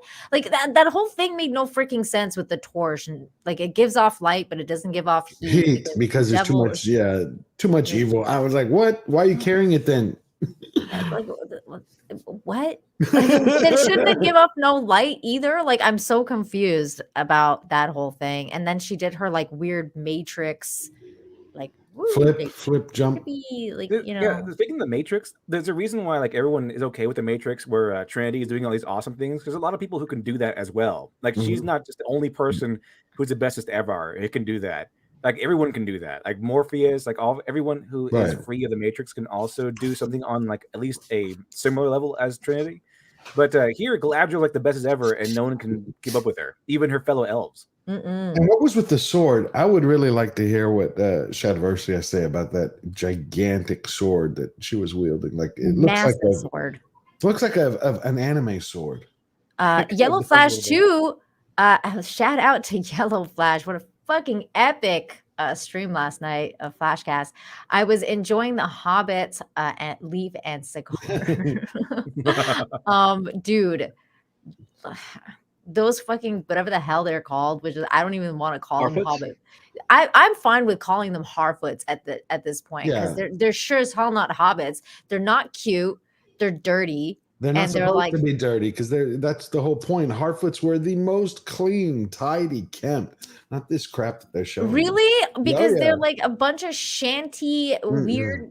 Living in a trailer cart. What do you call it? That's You can a trailer smell the park feces. Yeah. through the You can screen. smell it. Like, I was like, dude, why would you do this? Because they didn't make them cute. They didn't make them desirable or funny or quirky or anything like that. You're like, oh, like I can get into this. I disliked that entire group of people. And they kind of seemed like they were kind of like hillbillies and they were all like getting it on with each other. That's 'Cause why I it call felt them really weird. homeless. That's why I call them homeless hobos in all my videos. It's just because they look like Hobo bits. hobo. But Hobo you bits. remember hobo. It's because it's come on. That's the exact opposite of how he wrote them, and that tells me. And that's on page 3 of the Fellowship, not page. I mean, if they 100. had houses, how could they be victimized? They have to be oppressed.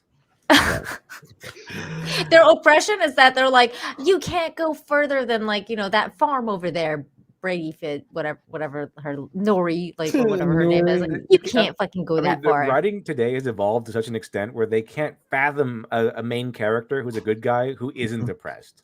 They always have to be True. oppressed in some way. Yeah. 11 tickled shrug. Wow, did you see that? For 5 says, if you were a warrior alive for centuries fighting with the same people in your group, they would fight that troll without the need to even speak. That's true. Yeah. That's true. Okay, so there is a show that I like called Burn Notice. And Michael Matt Weston, Nix. master spy, his girlfriend, like a really veteran, like terrorist lady who just came up the terrorist part. And then Sam X, who's like the best character ever, who was like in the Navy SEALs.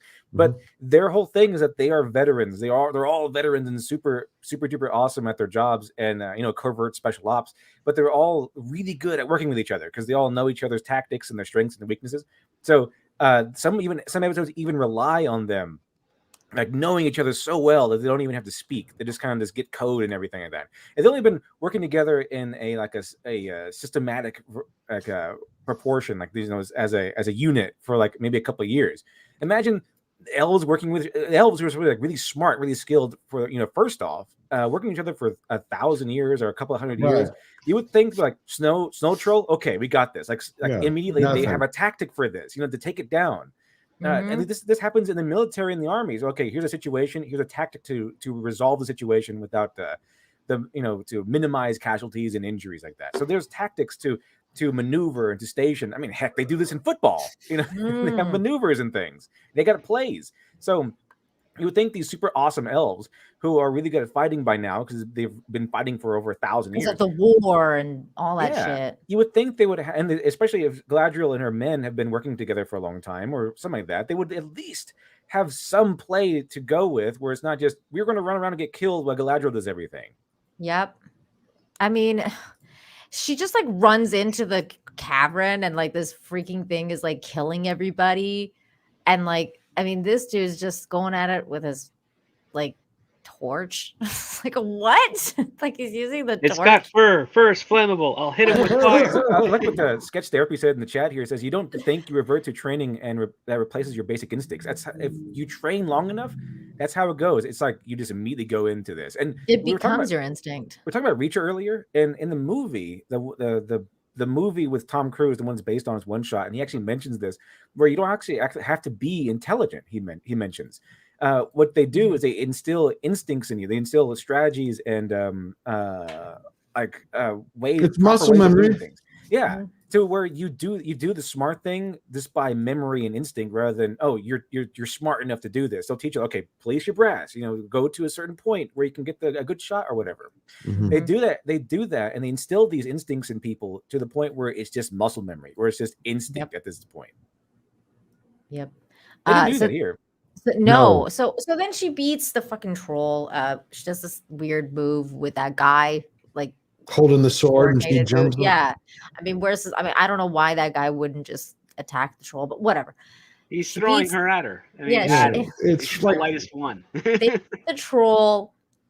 A bunch of them are dead. By the way, like, I mean, the weather there, I don't know. I feel like these outfits wouldn't quite do it. Like, again, they've kind of painted the elves as these like creatures without explaining why they would have such endurance, like whether it's her swimming in the middle of the ocean to her climbing a freaking ice mountain and then hanging out with these guys, and that, like, they don't explain why the elves would have this level of endurance to be able to like put up with extreme cold without having frostbite or like certain situations. I mean, they had that one guy at the beginning of this before they got to the troll where he was like collapsing because of the cold.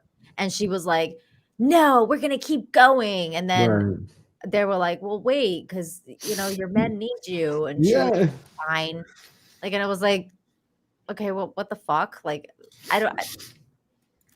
Why would he collapse though? Because if he's an elf and he's no, they're not invulnerable. Like I said, they can be killed. They can die from exposure. So if you put them in fire, they're gonna burn. They're not. Well, you would think that that's not true though, George, because when she chose to jump in the middle of the ocean, I was like, okay, so does she have some, is she a water bender? Like, is she gonna create water bending? Shouldn't she freeze to death? You mean? Another really interesting character moment. If like that guy is failing, he's like, we need to rest or whatever. We need to stop because this guy is about to die or whatever. What if Galadriel was like, okay, we rest, but I keep going. Like she keeps going without them to show like that one, she cares for her men, giving some nobility. But on the other hand, she's so obsessed with getting at Sauron that she's like, okay, you guys rest, I'll keep going. So she has that tenacity anyway. So she cares about her men, but also has a drive to keep going. Like, I can do it anyway. Right. That would be a good moment where it shows that she's part hero, but also has that flaw in her. But no, it's like, okay, leave him behind. Let him die. But see, what you and script keep coming up with is so much better than anything that they've put on the screen. That's... these are traditional storytelling elements. Exactly. It's kind of like instincts. So if you know what they want to portray, all you gotta do is go with the right strategy, we'll say, or the right instinctual strategy, like like placing your brass. It's like placing your brass. Okay, you want to show your hero as flawed but also heroic. This is what you gotta do. You gotta give them moments where they have humility, they care, but also have a flaw that shines through. Mm-hmm. And Archangel really the consequential aspect that could put their success at risk, because that creates drama. If we know that they're going to win right off the bat, we are completely uninvested in them. But if we think that they're going to fail, we have to see the next step, because if they do fail, where's the story going to go that way? And if they do succeed, how is that going to change them? And that's the curiosity that hopefully you as a writer can create in your property that will bring interest from your audience. But that's interesting that you say that, Script, because that's exactly what happened to me with this troll fight. Like, I knew, because I know somewhat this source material, like I know who Galadriel is. I was like, okay, well, I know she's not gonna die because it's a fucking cave troll. She's not gonna die. I don't give a shit about her men dying, because who are these people? Like, I really don't care. There was no like anything tying me into this versus what Archangel is talking about here. For $10, thank you. It says, remember when the Fellowship, who had only been together for a short time, worked as a team to kill the cave troll and numerous enemy soldiers with no casualties. And this is why it was so interesting to me, because at the time it wasn't that long, but I cared about every single one of those individuals in that fight. And I was like, oh, I don't want them to die. Like, and I was like, oh my God. I was like, oh my God, is it gonna, like, are they gonna make it? Are they gonna make it? Like, which character is gonna make it? Because I wasn't really familiar with the source material, so I didn't know what to expect back then. But with this one, it's like, because I don't know, like, I don't care about this guy in the middle. I don't care about that guy. I already know they're gonna die, like, or maybe they're not, but why would I care? Because they're not really part of the main story. They're not making me connected to anything here. And I know Galadriel isn't gonna die. So when they put up their swords and they're like, we're not gonna follow you anymore, bitch. I was just kind of like, that would have been a better line. I mean, I was like, kind of like, okay, well, I mean, I guess I understand, because she's weird, but at the same time, it's like, didn't you just find evidence that Sauron's around? Like, that's what they were looking for. They were like, okay, we're looking for this evidence, and they found the evidence because she showed them that the mark. She's like, oh, there's the mark, like it's the mark of Sauron. There's a moment where that kind of tacks on to the idea that she's a Mary Sue, because if she went all that way And the fact is, they went over there and they did all that stuff and suffered through so much, and they found nothing. Then we would understand, like, okay, well, don't we're not following anymore. We're done. Okay, we've indulged you far enough, Galadriel. Okay, if she was wrong, that would be a flaw, but she's right in the end. So this her whole tenacity, all this obsession was right in the end. So it doesn't really act like a flaw in the film. So I mean, that I think saying that as a flaw of hers, after they found evidence of Sauron, after she was proven right, it stops being a flaw. They found the mark. It's like, what else do you want? Yeah, you didn't find the guy, but you found a clue that he's still alive and he's still around. Very big clue. And narratively speaking, it stops being a flaw at that point because she's correct. Yeah. What negative drawback is that's this? the problem? Like, George, you have to take off, right? Yep. Okay. Please thank you for being here, George. Thank you for having me. I always love it every Sunday. It's been a beautiful conversation with you. And obviously, we're going to be doing this every Sunday. So we'll see you probably next week. But before you leave, first of all, I guess give us your final thoughts on these 2 episodes and then tell us where you can find. Yeah, absolutely. Well, I think what really summed up Galadriel to me as Greta Thunberg was episode 2 when she was literally when after she jumped off the ship. See, it's hard for me to reckon this. That's the problem. She wasn't allowed to go back to Valinor, so I have to separate out what I know from Tolkien to the series. So for Tolkien, they butchered the lore. There's nothing there. She wasn't allowed to go back to Valinor until the Third Age. When you see her actually, when you read her in the books or see her in the movies, when she puts when she has the One Ring and she's like passes that test, then the Valar allow her back. That's why she said, I've passed the test. I can now pass into the West. I'm Galadriel, blah, blah, blah. For the series, it's just, I like the cinematography. I really like Doran. I think there's some bad camera work that I don't like the way it is. And the writing to me is awful. It reminds me of dollar store toilet paper. Like it falls apart in so many places. It just it's uninspiring.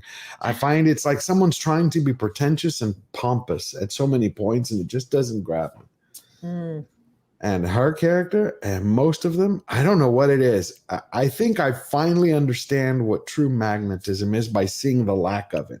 I'm not drawn to any of these people except for a couple. Like they repel me in many ways. I don't know why, if that's because I've done so much research and I've seen them talk so much, or it's the actual character. So I'm still trying to figure that out. Yeah, I am. Okay. Well, thank you, George. And again, tell everyone where they can find you before you leave. Thank you for having me, and great seeing you, Script LD and chat. Y'all been wonderful. You can find me at George the Giant Slayer on YouTube, Twitter, Instagram, and I'm working. And tomorrow, actually, I'll be on Bay Stuff Monday with Adam Krigler again, because we're coming back. And I'll put out another video or 2 or 3 this week. Yay! Thank you, George. Have a great night. Y'all, everybody, great seeing you. Bye bye. So I will say this. So after I watched this show, I was like, okay, we'll watch it. Like I was watching this episode 1. I watched a bunch of the first episode, met the stupid Brady Foots or whatever the Harfoots. They're gross. Or something like that. I was like, yeah, God, they're gross. And then after that, they got to what was it? There it is. They got to Don Lemon, the elf, and the Persian girl. And his son. I mean, and her son. Her son. Obviously, it's his too. So you think it's his? I don't know. He's the only brown kid in that village. I didn't think he was brown enough to be his kid. I thought she was just a slut. They're very white. And his ears are always covered too, because maybe that's the trait he got. He has slightly pointed ears, subtly pointed. Yeah, I these elves are kind of like D&D elves more than they're like Tolkien elves, because they're kind of I just covered my ears. Just now he looks human.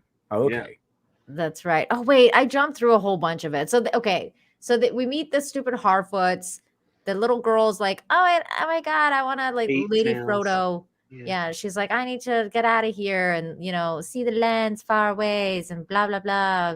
We need to do stuff. And then her mom is like some lady, which honestly gave me pause because I was like, tell the dog, like, shut up about your Disney princess syndrome. Okay, get back to work.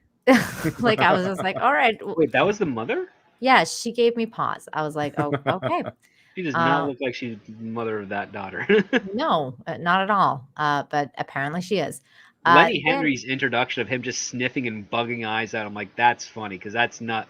I don't know any Hobbit that would ever behave that way. No. He's behaving like more like a troll. Oh my God, he was. But I didn't like his performance at all. Like I was just like, I don't know. They all just kind of Well, he's weirded phoning me it out. in. Yeah. By the way, I kind of like this the whole thing with Elrond and the dwarf. I would think it was Durian, something like that. Mhm. Where they Yes. kind of acted like women, essentially. Well, okay, the first they like demonized the whole masculinity thing. So like over masculinity, we're like, okay, they're going to challenge you to a contest of breaking rocks. Okay, You're And then- busting I my didn't expect balls. that. I Del. did not expect that because I thought that they were gonna start drinking. Because usually they that do would like be a way cooler. drinking As dwarf. contest. Yeah, and then they were like, "Oh, let's start smashing these rocks." I was like, And then it What? will smash the rocks, and then Elrond loses, and like, okay, you have to go now because you're banished forever. And then we learn that it's not really about we just hate elves. It was like you missed my wedding, you missed Yeah, like, you the birth missed of my my children, and he has to coax it out of him like all passive aggressive like, and they kind of like talk like they're in Sex in the City or something like that. You missed my wedding, you missed Yeah. the birth of my, where it should have been like Elrond arrives and he goes, "Oh, so Elrond, you came back after all this time, all right? You come back for a favor, did you? After you missed my wedding and missed the birth of my children, You my didn't son even Thor." RSVP to the invitation I sent you. Exactly. So it'd be like that, and then you want no more friendship. You want a favor from my clan. You got to beat me in this contest, and then they would go into the contest, and it would go from there. Like more direct, as opposed to like I'm not helping you, Elrond. Why?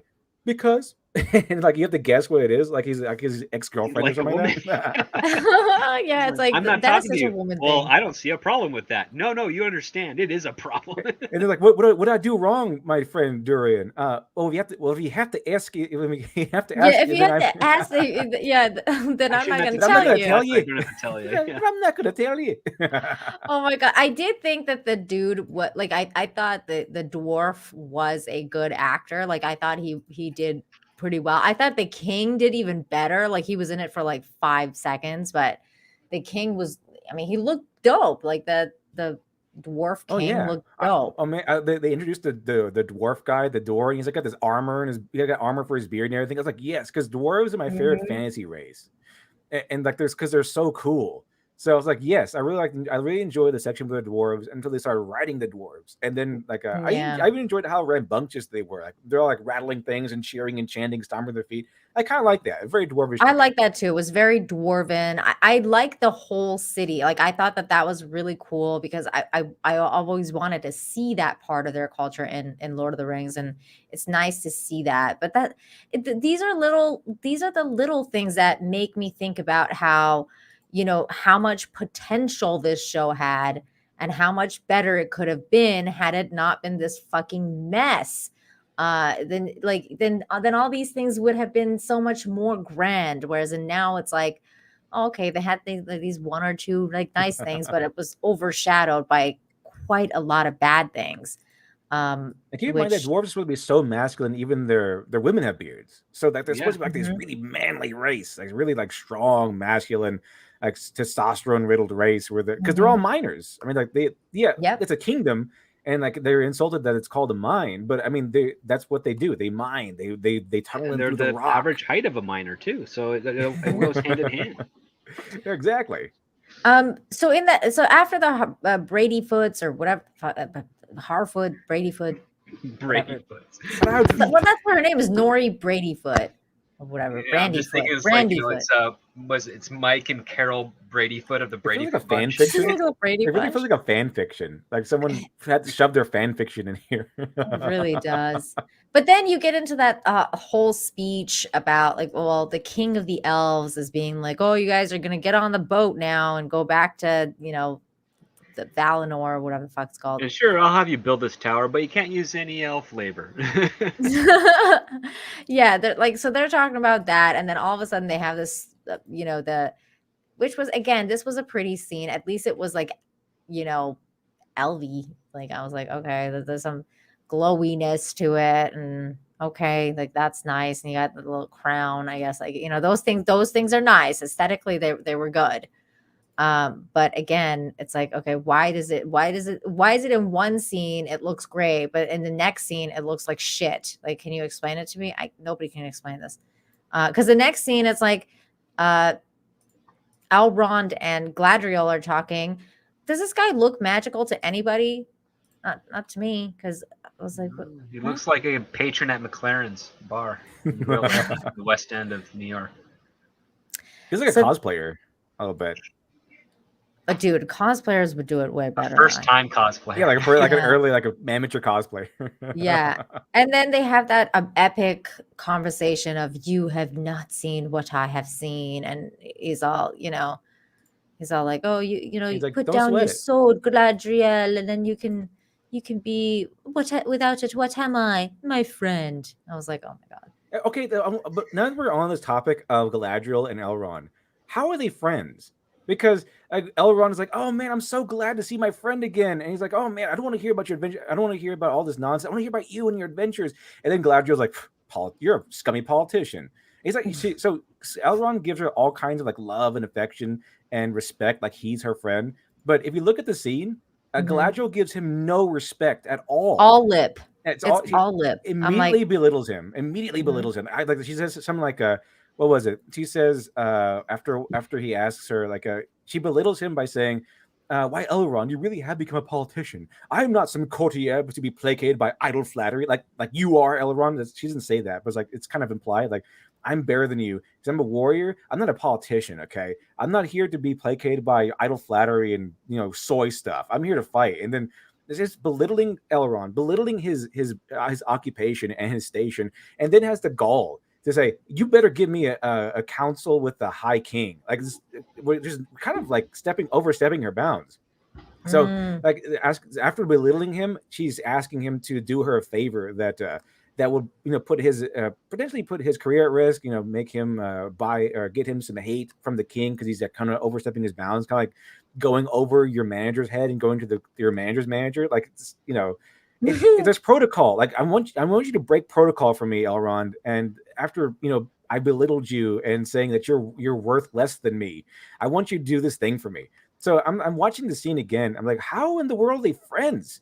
Because it seemed like a pretty one-sided relationship here, where Elrond is giving all the affection and support, and Galadriel is giving him nothing but sneers and hate and belittlement, and then demands. Yeah, and it just seems like they're like not very good friends at all, which is, it's really funny because of what you just said. Yeah, I shared it with the High King. Oh my God, you're right. She is like totally talking down to him. But it's understandable. I mean, look at what he looks like. I feel like he's a stoy. but he also says like, he does tell her like, oh, it wasn't your company that defied you. You defied the High King. Like, he's kind of telling her off, but like the most soy way possible. And it's like basically he's warning her that don't cross the king because he might not take it so well. And then she just disregards all that. And he goes, are you going to give me an arrangement, an audience, or not? All right. Yeah. It's like, come on. She's like Guy Ladry Karen. Like, it's like, what? Why don't you stop being a Karen? She's like a total Karen. Exactly. It would again, it would be so much better if she was like friendly with him. And they give like a friendly greeting, but like he tells her all this stuff, like, you better watch out for the king. And then she smiles at him and says, okay, we'll play it your way, Elrond, because I'm respecting your station, and we'll play it your way. I'll go through the proper channels. And we'll see how it goes. And then later on, since we have that established, then we could see that maybe the king still says no or whatever. And then she pushes the envelope too far. She crosses that line and she gets punished for it. She gets backlash for it. So we could have that where she respects Elrond as a friend and decides to follow his orders and everything because she respects him. And then later on, we get her crossing the line because of her flaw. That would be a little bit better. Show that she is a friend to Elrond in return and is respectable of the tradition and the ways of her people. And then it's her flaw that pushes her over the bounds. That's kind of how it should have been if they want to give us the portrayal that they say they want to give us of Galadriel in the show. That's very interesting. I like all of what you're saying. Script Doctor, do you have anything to add to that? Because I have. No, I mean that's what you want to do. If her flaw is her obsession on this quest, then that should come into play with every single action, and she should be to point completely unaware of it because she's so focused on what she's doing. She's not seeing the forest for the trees. So even though her obsession is like, I have to go back on this quest, she's not like Elrond can be like, okay, this is the long game in order for you to achieve that, and she's like, okay, I'll agree with that. But as soon as something goes off that path, she just falls back into the nope, we have to do it now, my way, this way, that way. And to give a reprisal for that, as Literature Devil just explained, would be incredibly compelling. The audience would be totally on her side because we would have that dramatic irony where we're like, we know she's right, and she knows she's right, but all the evidence we know she's right. all the evidence around her is giving a very good argument to put her in doubt and to put everybody else to not have to believe her. And you just desperately want to have everyone be like, can't you see, you fools? Like, it's right there, but it's like the convincing argument hasn't really been pressed yet. Yeah. So I mean, the proper way to portray this flaw would be to, okay, she could have done it the right way to convince everybody, but her tenacity and her aggressiveness kind of ruined it. So it's not that everyone will not disbelieve her. It's the fact that she did it in the way that kind of put everyone against her. So it's her fault that people wouldn't believe her. It's her fault that people won't listen because of her aggressive attitude about it. And then, you know, overstepping the bounds, breaking. Nobody likes her. Yeah, breaking the rules, and then she, you know, eventually she'll overcome that flaw. But it would be her fault why this all happened, not just she's right and really cool and really smart, and everyone's just super duper jelly of her and doesn't want to face the reality of it. So it's like it's her fault, and they would totally believe her, but it's her flaws that pushes everyone away. Yep. So then next we get to Dawn Lemon Elf and the Persian Girl, which I was excited to see because I was like, I'm gonna finally see myself on screen, you guys. Like, oh my God, Lord of the Rings. I feel so seen right now. I know. I was like, oh my God, Lord of the Rings representation, like finally. But then it starts with this weird scene where Dawn Lemon walks into a bar. I know. Oh yeah, I remember that one. It's like a fucking. Everyone just call him Dawn Lemon. I'm just gonna call him Dawn Lemon from now on because Dawn Lemonor. Dawn Lemonor walks into a bar and then is like immediately confronted by some Trump racist dude. Yeah, and I was like, what is this? Like, what is happening? Because it kind of like it felt like a little like a scene from like The Witcher almost, because they have that going on in The Witcher, like the elf. It was like D&D or something. Yeah, like the elves are like just not good and the humans hate them. And what did he call him? Like pointy ears, knife ears. I was like, from Dragon Age. It like really feels like in a lot of these places that that the writers played Dragon Age and wrote this, because women really like Dragon Age. I've seen this. I love Dragon Age. Yeah, women love Dragon Age, so I wouldn't be surprised that some of the female writers would have played Dragon Age and then, oh, we'll steal this insult from Dragon Age and just call him knife ears. Yeah, kind of racist. Yeah, like yeah, racist. Like was like fully like, oh, okay, you pointy ear bitch and like all this stuff, and it's like, I mean, I don't even get why they're like this racist towards the elf at this point. Make Numenor great again. Yeah. Like Mana, why do you? I mean, Mana was being chanted by that Gandalf-like guy before, so yeah, make Numenor great again. Yeah. Well, why do they hate the elves so much? I'm not quite clear. Because I guess they've been guarding over their village for the last 80 to 100 years, and they don't feel like they're truly independent and on their own. They're being watched like by a fascist state, perhaps. Oh, that's what I'm trying to infer from this, because it's like they don't really involve themselves, the elves. He just passes through and then goes back. Like there's not much there. And then when he's told that, yeah, you can go home now, he's like, oh, I've been here 79 years and I have a kid with that woman, but I'm not going to admit that because then, you know, I'd be. That's why he doesn't want to go, because he's got a kid. Oh, I didn't realize. I mean, she's a very beautiful woman, but. Yeah, she's really pretty, but her acting is shit. Like I was actually expecting much more from her than I was from Disa, and it was the opposite way. Like Disa impressed me, this girl did not.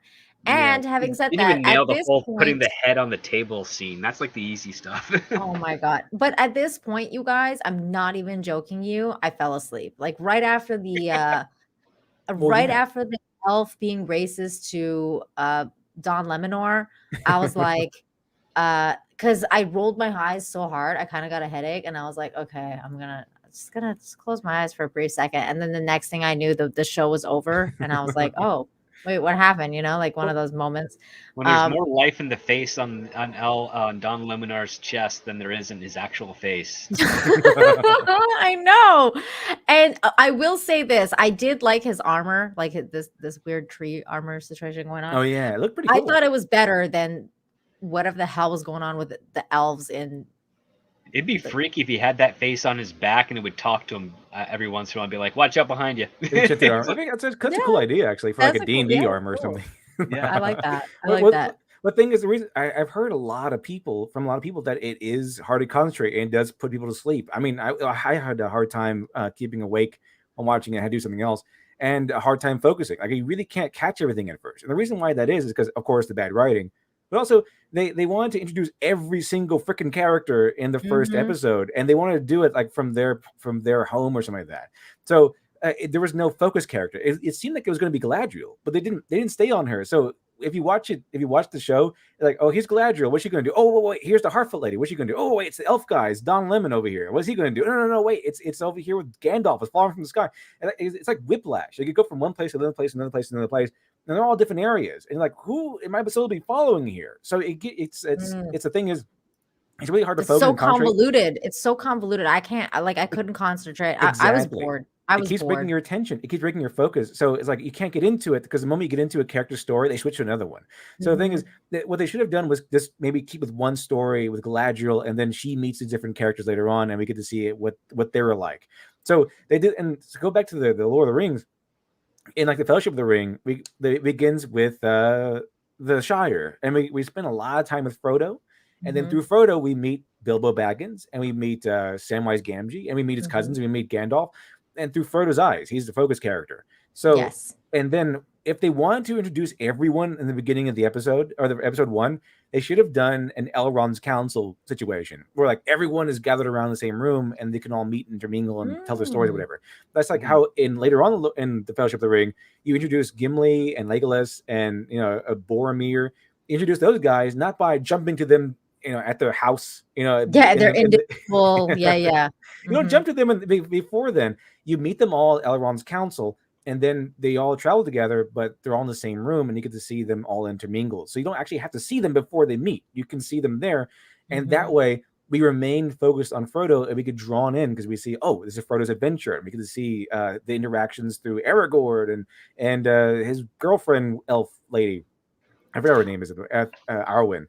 And through Frodo's eyes, we flesh out the world of this grand adventure, and then at the end they've split apart, but that's okay because by that time we already know who Aragorn is, we know who Legolas is, we know who Gimli is, we know all these guys already. So when we go back, when we jump between Frodo's adventure and like Aragorn's adventure with the other guys, we know who they are, and we have a focus character with Aragorn, and we have a focus character with Frodo. That stuff like that. So, giving us like a shotgun of characters at first that we don't even care about, that we don't know who they are, it's going to lose your concentration pretty quickly because you'll be jumping around to these people. The best way to do that again would be the Elrond's Council thing. That way, it's only one place with one focus character meeting them all at once instead of we're jumping around to 10 million different places like every 2 seconds. Yeah, you do need that narrative focus because what you have here is basically a bastardization of the heroes. The miniseries Heroes. That format was basically jumping from pocket group of characters to pocket group of characters every episode, and only until you got like the halfway point did they all kind of come together and you realized how connected they are. But it was very difficult to follow if you're used to normal hour-long drama television. And there's a reason that series didn't make it to as impactful later on because the format doesn't support a proper narrative structure. You need that focal point, that character who we as the audience are going to be watching this through. And this honestly, this couple, like I was kind of like, why? Like why are they even needed at this point? Like I was kind of like, I didn't really get it at first, and I fell asleep. So I was like, I went back and I was watching it again. I was like, oh, okay, I guess they have a point, kind of, but not really. Like I was like, okay, like the troll's gonna attack our village, but beside that part of it, they're trying to kind of like insinuate that juxtaposed with the Peter Jackson trilogy, that this is their version of Arwen and Aragorn. Yeah, and it's like, dude, these people have no chemistry whatsoever. Like, I cannot at all get into shipping these two. Like in some ways, Gladriel and Sauron did have more fucking chemistry than these two did. Because I was like, there's nothing going on here. It's so flat. And I was actually surprised because as heel versus babyface, like I heard him say that the only thing he picked up was that they wanted to tear each other's clothes off. And I was like, I'm not picking that up at all. Like I'm not sensing any chemistry between them. Are you guys sensing the chemistry? Because I wasn't. I was like, not really with Don Lemon here. I mean, you have to have a personality to have that. But I did like the character because of his. He reminded me of Tuvok from Voyager because he's kind of motionless Vulcan. Yes. I kind of like that, but he didn't really have an emotion where it's like, I'm going to tear off your clothes. It was like a hello there, supposed baby mama, hello. Dude, it's like every time Legolas like opened his mouth in the other movies, like I was like, tear your clothes off, like just with my eyes. Like it was just like Orlando Bloom really did have a way with just even when he was talking to Gimli, like he's like, oh, do you want me to count like how many I'm going to kill? And I was like, I'll count the amount of times I've imagined. Never mind. But I'm just saying, like, if you put them side by side, and maybe it's the gorgeous, hair, that's the flowing hair, that's the difference. Like, I don't know what it is, but this weird looking elf with his very short haircut and I don't know, lack of expressions. Yeah. It's just, I'm not feeling it. I'm not feeling it. See, there you go. Legolas love in the chat. Like, this is what I'm talking about. He has dead eyes. He's looking at her with dead eyes. That's the thing that, I mean, just as for an actor, there should be some sort of empathy or endearing aspect as he looks on her, and his face being cold and being able to convey that through his eyes. That takes acting talent, and this guy clearly doesn't have any. Is it weird that the first? Is it weird that the first black elf is they made him an absent father? You know what? Okay, typical of the writers. Let's talk about that for a second, because Wolfsbane says for $1.99, it's not his kid. She's a single mom. And I thought that was funny. Okay. First of all, I thought it was funny that she was a single mom, because I was like, okay, well, maybe like her, like it's back in the day. It's kind of like, you don't want to, like, whatever, anything can kill you. Okay. I can buy that she's a single mom, but she's a terrible mother. She left her kid like in the middle of it. She's like, I'm just going to go on a journey with you to like wherever the fuck, like this. After he was just a cow. Here's the other part too. The kid says that he's never met his dad, and his dad left. Like, he's not dead. He left. I'm like, no, that's a story to hide the fact that you're part elf and the only brown kid in town, and not a single one of the townsfolk has realized, like, the only other dark person we've seen here is an elf. I mean, nobody's sitting on that kid's mom. Like, they can't put they're not good at math in this village. Oh my God. That's not true, Script Doctor. There was another very dark looking person in their village.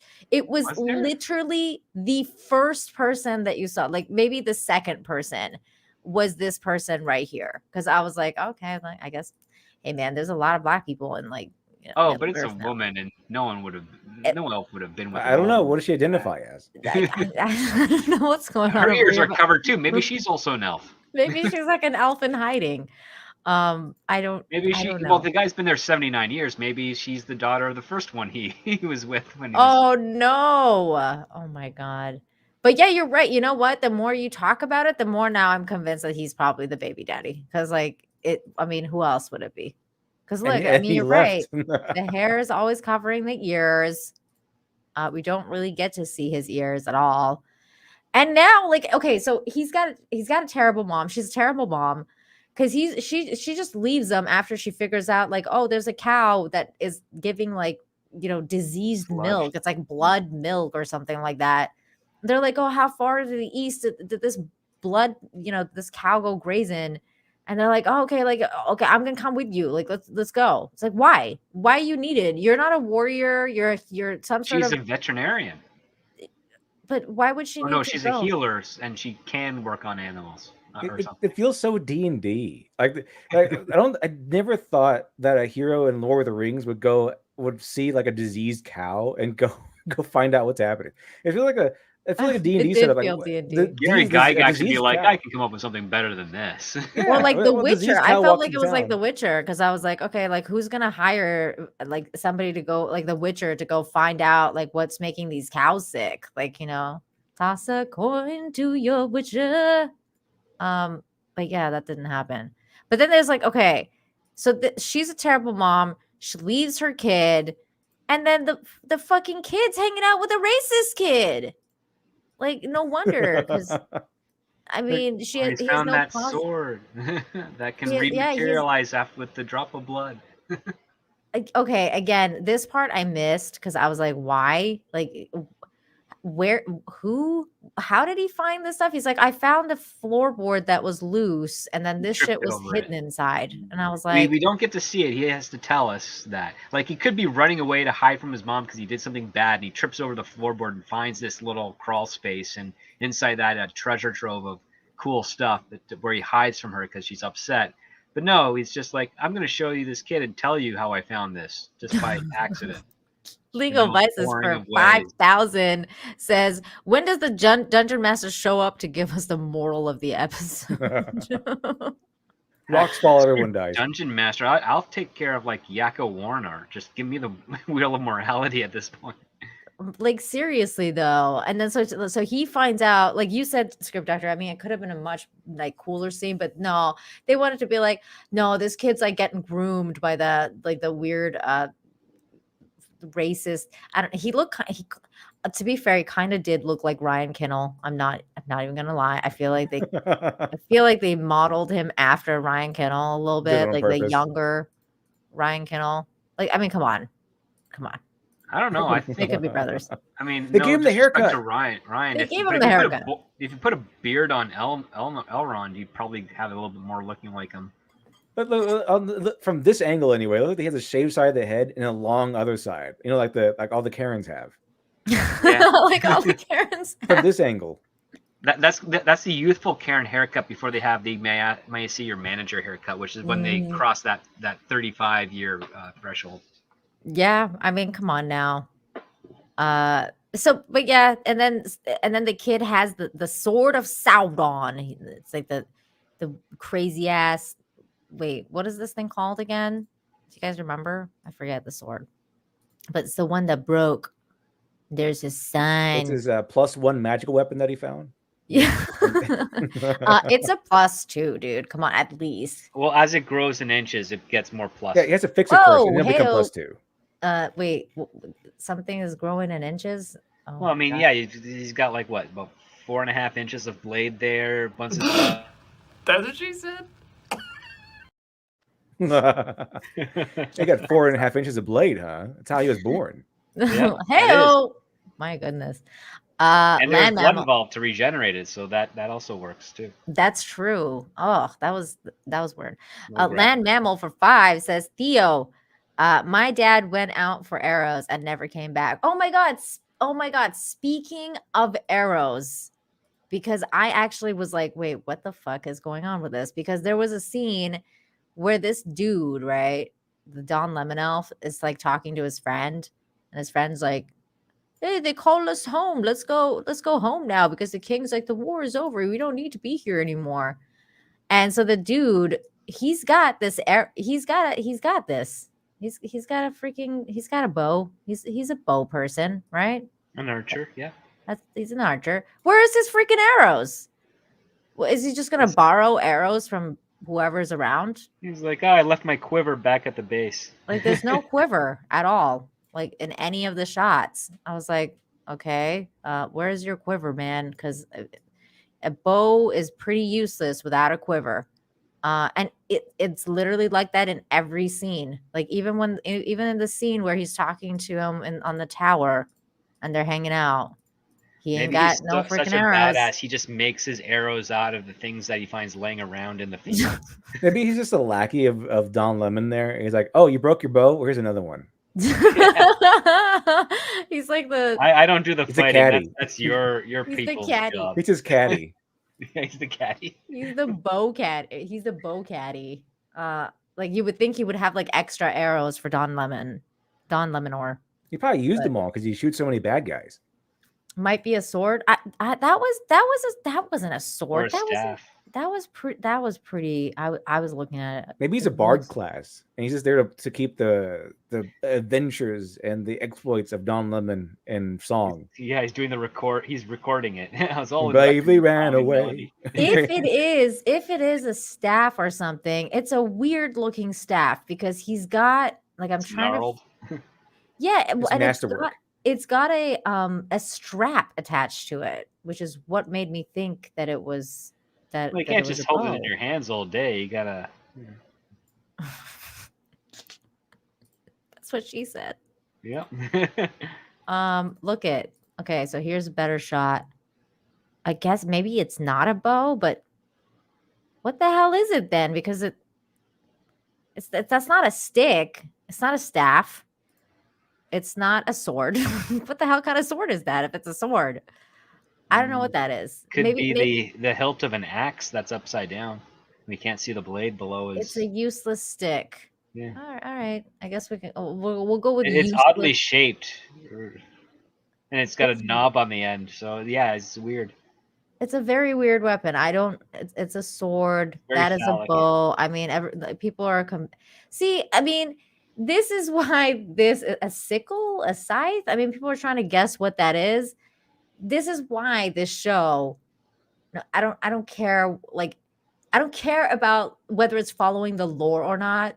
At this point, it's like let's go down to the very basics here. The very basics of what weapon is your character carrying around. You know, there's certain little things that if you wanted to like carry, if you want to make a beautiful show, a detailed show, at the very least, that kind of detail should be no question. Oh, that's a sword. Oh no, that's a bow. Oh, that's a. There shouldn't be any question. People shouldn't be trying to figure out what kind of weapon he's holding. I mean, could be a spear. I mean, who fucking knows at this point? It just comes off as a poet to me. Like it comes off as a guy who's just they're kind of like Dandelion to The Witcher. Yeah. I haven't actually seen the show, but I've read the books or some of the books, and it feels like a Dandelion type. Like this kind of more of a scoundrel kind of, but like a guy who follows him around. But I think he's like a minstrel or something like It could be his elvish schlong. that. He really is a the wooden caddy, then. condom of the elves. That would be magic. Okay. Detachable. Yeah, it's detachable. It's magical. Wow. Okay. Moving on from that weird scene. So then this kid finds freaking Sauron's sword. Don Dillion. Oh no. Instead of Don Lemon, it's Don Dillion, like Dandelion. It's spelled Dandelion. Yeah. It's spelled Dandelion, but I heard it was supposed to be pronounced Dandelion. I pronounce it dandelion because of the games. And then there's this weird conversation again with sorry. Okay, so after that scene of okay, they're going to what's it called? They're going to the west, the east, wherever to find out where the cow was grazing. Then we get the shot of like the elves on the ship, which again, I'm gonna say like these are the ugliest costumes I have ever seen. What is this? Like, what is up with this neckline? This is terrible. The breastplate is awful. This weird shoulder thing. They look like people from Dune. Like I don't get it. I don't like it. It's terrible. Terrible costume design. I thought the team did not do a very good job on that. So after that, they're on the boat, and then all of a sudden it's like, oh, let's cut to the talkies because we have to explain what is going on. Why is Gladriel leaving? Because we forced her to, because we all know that whatever. His mullet. I can see his mullet here. There's his mullet again. I feel like in Dang, some shots his Galadriel. ears are bigger than in other shots, which again make no sense, but okay, whatever. That Galadriel ain't right. Oh my god, it's totally like That that. girl ain't right, Elrond. Oh my god. And then I saw Thomas like, arrows well, you and know what you say about Galadriel? Don't want to see me go back to me. It's crazy. we need Lord of the Rings, King of the Hill. Okay. Okay, I would watch that. King of the Shire, yeah. Oh I my sell god. bows and bows accessories. I sell bows and bows accessories. You know, it's the orcs. They're the ones that are gonna get you. They're the ones that control everything. That is like a conspiracy. Oh, wait a minute. Okay, hold on. I just noticed something that I hadn't before. So in this episode, then they after that conversation, because they're talking about why they had to send her away, even though we know that they made a terrible mistake because she is right and Sauron's still around. But then I just noticed this because they cut to this page of the Brady Foot, whatever, fucking I'm just gonna call them fucking hobbits because I can't handle it anymore. But the hobbits, or the hobbit looking creatures. This is the leader, and then he's looking at some sort of, It's like an almanac. yeah, but he's looking at the star signs, which or the constellation, which kind of becomes a little bit more relevant as the show goes on, because I guess that's what Gandalf was kind of like not typing, like Pointing out crying with and the dragonflies or fireflies. Yeah, like the Yeah. constellation shows the route because they migrate. So they're migrating towards this area that has these stars, apparently. right. The Harbots. I can't do it. But then again, these guys are walking. Look at this scene. Like, am I supposed to be feeling like, oh my god, there's so much love between these two? This That's looks like despair in his He face. looks annoyed. it looks like he's gonna beat the shit out of her. Like, what you're did stepping my foot. Would you get off, please? You smell funny, lady. like, what is this scene? Like, am I supposed to feel like any compassion and love and like just unbridled enthusiasm? Like, I don't know what the fuck is going on. If they really want to subvert expectations, they should have made the elf racist, like really, really racist against humans. Mm. Oh my god! And then this is really funny because so they're like standing below the hill, and then all of a sudden they look up and they're having this intense conversation, and all of a sudden they look up, they're like, "Wait, what's that? There's smoke coming out of there." And then like they like go up to the hill and they see the burning village, and it's like, wait, you couldn't see that from like 2 feet away? Like the smoke? They're just like standing there having a conversation because they're like down, below, and then all of a sudden they're like, "Oh look, there's Valley, something yeah. happening over there. It's a bunch of smoke and there's a village on fire." It's the Maybe we should village do where something she about it. came from, and she's from a town of evil people. Yeah, for some reason again. Then we get to this weird scene where I thought we were gonna see nudity. I'm not gonna lie, because all of a sudden these weird cult-looking elves start undressing the main elves.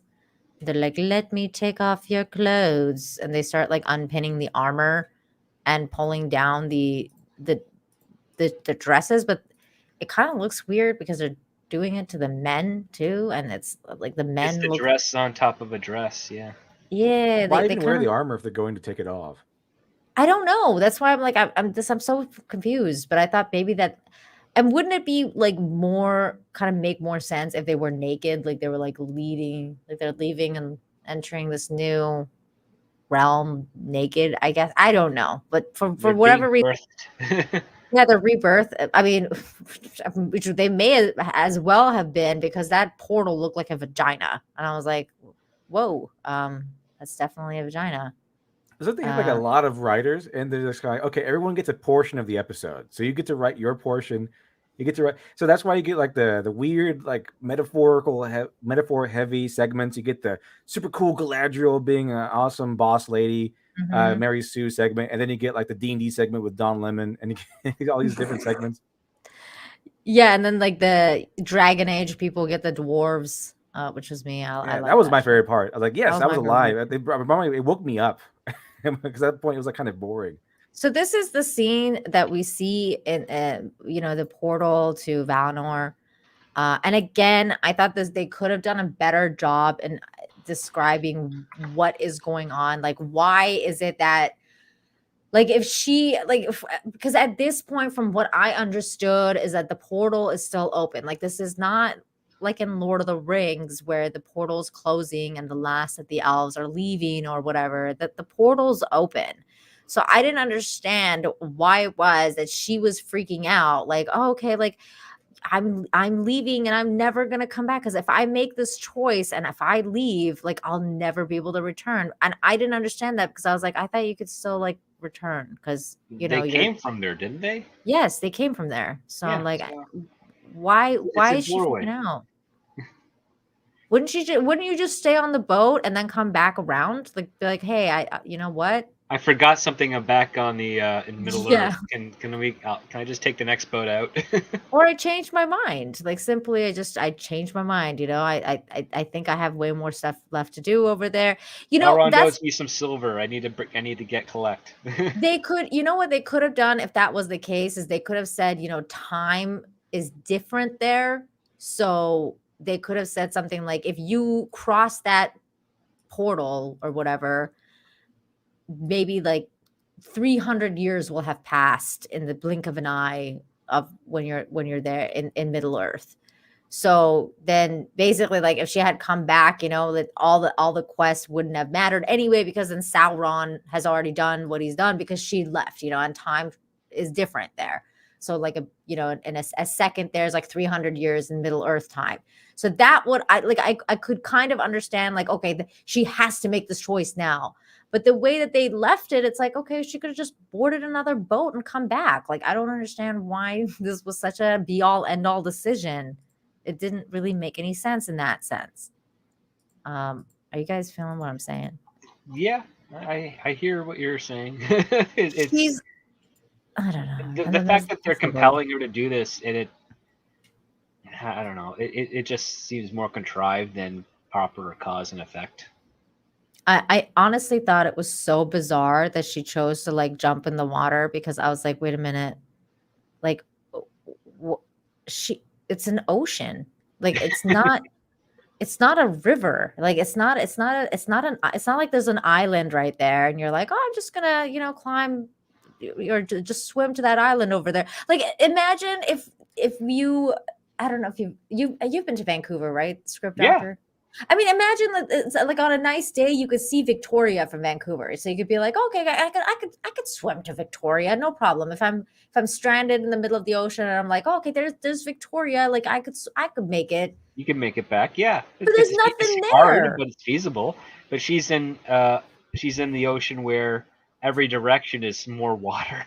Yeah, there's nothing going on, and you're just like, okay, so this lady just decided to basically kill herself. I just thought they were going to do a Beowulf thing, where because in Legend of Beowulf, both in the movie and in the original story, there is a story where he tells of where he's like he lost to Brecca, in the swimming contest, and he's like, actually, yeah, I lost, but we were swimming for 4 days, and I only lost because I had to fight like 3 sea monsters. I thought they were going to like have her like fight 3 or 4 sea monsters to turn, you know, after she fought the snow troll thing. And I was like, okay, maybe are they going to do like a Beowulf thing where she's going to be swimming for like 4 or 5 days and she's going to fight all these sea monsters? They kind of do that, but not quite. Well, and I thought that the other thing that I thought that they could have done that would have made it a little bit more like palatable for me was that in this scene here, when they're on the boat and she's kind of like having these flashing moments, and she keeps seeing this guy for some reason, and he's like reaching out to her. Where he's the one he's been against her the whole time. Like he's the one that turned his back on her, like in the mission and all this stuff. Like, so she's having this moment with this dude. And I'm thinking what they could have done in this scene was actually, I don't know, present her foresight or the fact that she can see the future or that she has the power to, you know, again, magic, like through elven magic, that she has some sort of foresight. She's like a prophet. She could see things. So maybe she has a vision of running into that, what the little fucking wooden plank on the boat or on the ocean, or like, you know, with the vocals of her brother or somebody going like, you must search for Sauron or something, like, you know, let the water take you, it'll lead you where you need to go, you know, like it doesn't matter, like something where you're like, okay, she's making this decision based on the fact that, you know, she's seeing these visions or she's having this conversation. She knows like she's taking a leap of faith, but she knows that her leap of faith is going to lead her to something because she has powers of foresight or something. We don't see anything. It'd be kind of crazy. It's all a dream she's having, and the meteor striking the ship is like it's just the kid throwing the stone at her boat in the beginning. Mm. And it's like she's just kind of like that one show. Well, I forgot it was like Saint something Hospital, where it's just a kid who has like I think autism, and he's just looking in the snow globe, and all of the entire show took place in the snow globe and the guy's brain. I wonder if that'll be kind of interesting, like a good twist, but obviously it's not going to be that. Is it her bully? Like, is this dude the bully? I don't know. They never mention it. They don't mention it. And if the dude was like, she's the commanding officer of him in that situation show, wouldn't there be? I mean, wouldn't she be able to knock down his objections far more elegantly, or maybe even more cruelly than just kind of ignoring him? And would he even be in the position where he's like, I used to bully you as a child, I should be the one in charge of this? Like, we get no conflict from him other than the fact that he just wants to go home. Yeah, reasonably. Mm-hmm. Yeah. Okay. Well, that was it. I didn't like the jump ship thing, but then she does it. So she does it. She jumps in the boat. Then she that's it. That's basically the second episode. Meanwhile, or the first episode. Meanwhile, that something crashes into the earth, and we're like, "What the fuck is that?" And the king, what was like Elf King's name again? That dude, he sees a poison leaf, and he's like, "Oh my god, what is that? It's a poison leaf. It's got black stuff all over it." But he's just hanging on to it. Like, he's just like, okay, well whatever, I guess. I don't know. Cool. Nothing really happens. He's just like, whoa, okay. Then we see, this is kind of like the ending shot of the first episode, which was this crash dude that crashed. I saw that exact same shot like over a decade ago in an episode of Smallville. Oh. I still have to watch. Tom Welling was in the pit. So then the episode 2 starts, and she's basically, the episode is all about her swimming and finding those people, and then of course the golden girl. What was his name? Celebrimbor. Yeah, that guy. My God, these costumes. Like, I don't understand why they would do this to these people. Like, I honestly would have a problem with this. Like, I'd be like, I don't know if I want to wear that, bro. Like, can you guys like? We call it maternity wear. Carol Burnett did a great joke about bad fashion, where she's wearing like a curtain rod and the drapes over. And she's like, I saw it on the wall, I just had to put it on. It's like, that's literally what we're getting here now, just without the curtain rod and the shoulders. Although it could be, it's just smaller. Yeah, the elves all feel so human. We're watching Game of Thrones. They do. They really, really feel like human. And I think that's the part that I don't like about the show the most, is that they just feel so human. I'm like, they're not human. They're elves. We already talked about the whole relationship between the dwarven prince and Elrond, which again seems kind of gay. And then they kind of like introduce the homeless old man. Oh, that scene. Oh my God, this whole scene really grossed me out. Like, I was like, the eating of the snails. Yeah, man. I'm like, dude, why is this so gross? Like, why is this so unlikable? Like, I don't understand why this girl and her entire group of people are so unlikable compared to the hobbits. I just can't put my finger on it. Well, she's filthy, like the pigeon lady in Home Alone 2.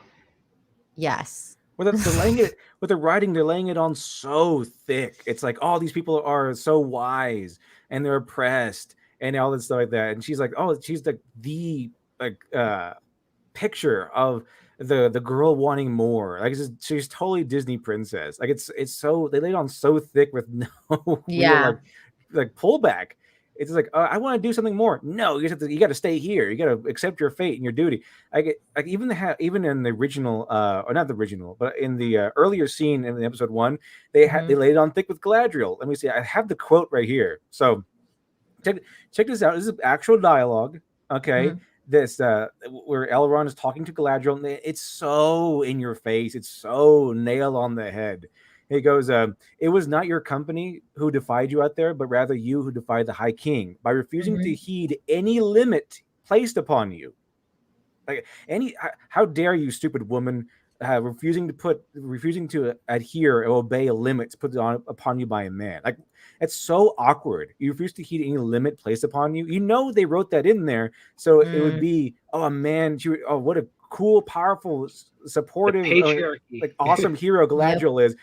She's defying limitations. She's denying limitations put on her by some stupid male king.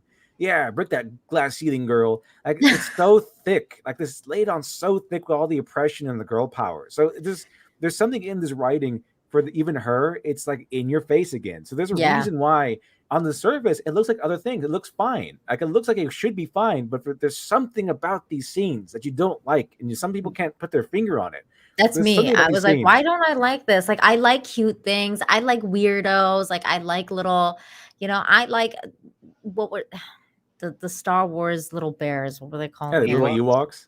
Yeah, I like Ewoks. I like little people that live in trees and shit. Like, that's fine. But there's something wrong with this. Like, I don't know why. I just like, and I think it's what you're saying, Literature Devil. It's like they're just laying it on way too thick, and it's just, I don't know. I think it's just one thing after another. I have no idea with this. But even Gandalf is annoying. It's like, what was that whole like he can't talk. Like, he's got this weird situation now where he's like retarded. Like, he can't, like, he doesn't know. He must have hit his head pretty hard coming down from space. Yeah, he's got to heal from that. Okay. I think also it's because that Hobbit lady, they kept putting it on where it's like, oh, she defies the rules, she's rambunctious, she's a rebel, and they tell us this like 10 million times to where you make sure she knows, and she's so like wondrous and awe-filled. It's basically like every single portrayal of every single kid that the weirdos love to portray them as. Oh, they're so wise. The adults don't understand that she's wise because she's a kid. Like, for some reason, there's a whole theme in modern media where children, for some reason, or young kids have like this really strange wisdom that adults lose or never had, or like they're wiser than adults. And we see this in like portrayed in, for example, Last Jedi, where like it's not Rey who has to learn, it's Luke who has to learn from Rey. So there's this theme going on in all of these works where young people are smarter and more wise than adults. It was absolute nonsense. It's not really how it goes. They feel smarter and wiser because they don't know anything. But it's not actually how it works. It's not. It's, if anything, it's the inquisitive nature of the children that can help foster the wisdom of the adult. Like, that's the relationship where the child is not really wise, but they're asking questions that maybe the adult hadn't thought about, but the adult can answer or ponder and bestow wisdom as a result of it. It's a blatant misunderstanding of how parents can learn. Parents can be reintroduced to the world by way of their children, because the way it's a fresh set of eyes processing the information that we have grown accustomed to, or maybe we have not paid as much attention to over the years as things subtly change in our world, as opposed to the world of a child, where they go from inside their home to going outside, then going beyond outside to down the block or down the road to another building, to another thing. They're getting new information and they're expressing that to you, and you as a parent are getting their take on that, and that gives you another perspective. It's a teaching moment, but it's not teaching moment in the same way that a mentor teaches a pupil. It's a different type of education, and it's completely misinterpreted and misused by very arrogant writers. Yeah, I mean, you guys nailed it. And then moving on to this scene here, because this is the rescue of Galadriel, and this is what I'm talking about. Like, if she had some sort of vision of these guys or something, like, I could have been like, okay, well, I mean, I guess I can understand why she would risk jumping in the water, but whatever. Okay, fine. Like how I think if I remember correctly, it's like all the white guys like, no, we're not gonna rescue. And then the one lady who's a minority is like, no, we gotta rescue her. Like she's the good one. Yeah, until she finds out she's an elf, and then she's like, "Fuck this bitch!" Yeah, like kicks her off. I was like, "What is happening in this yes, show?" let her die. Let Galadriel die. I think she's my hero now. This lady's my hero. Yeah, you let her die. It was insane. Like I was like this whole interaction with that woman where she was like, yeah, we're gonna let her in. She's a woman and she's amazing and whatever. And then it's like all of a sudden it's like, wait, you're an elf, bitch, get the fuck off the boat. Here. Get off like, my what? raft. Whoa. It's like a whole comedy section. Like this could be like a whole comedy where Galadriel is on the raft with them, and they have to like do the whole survival reality TV show together.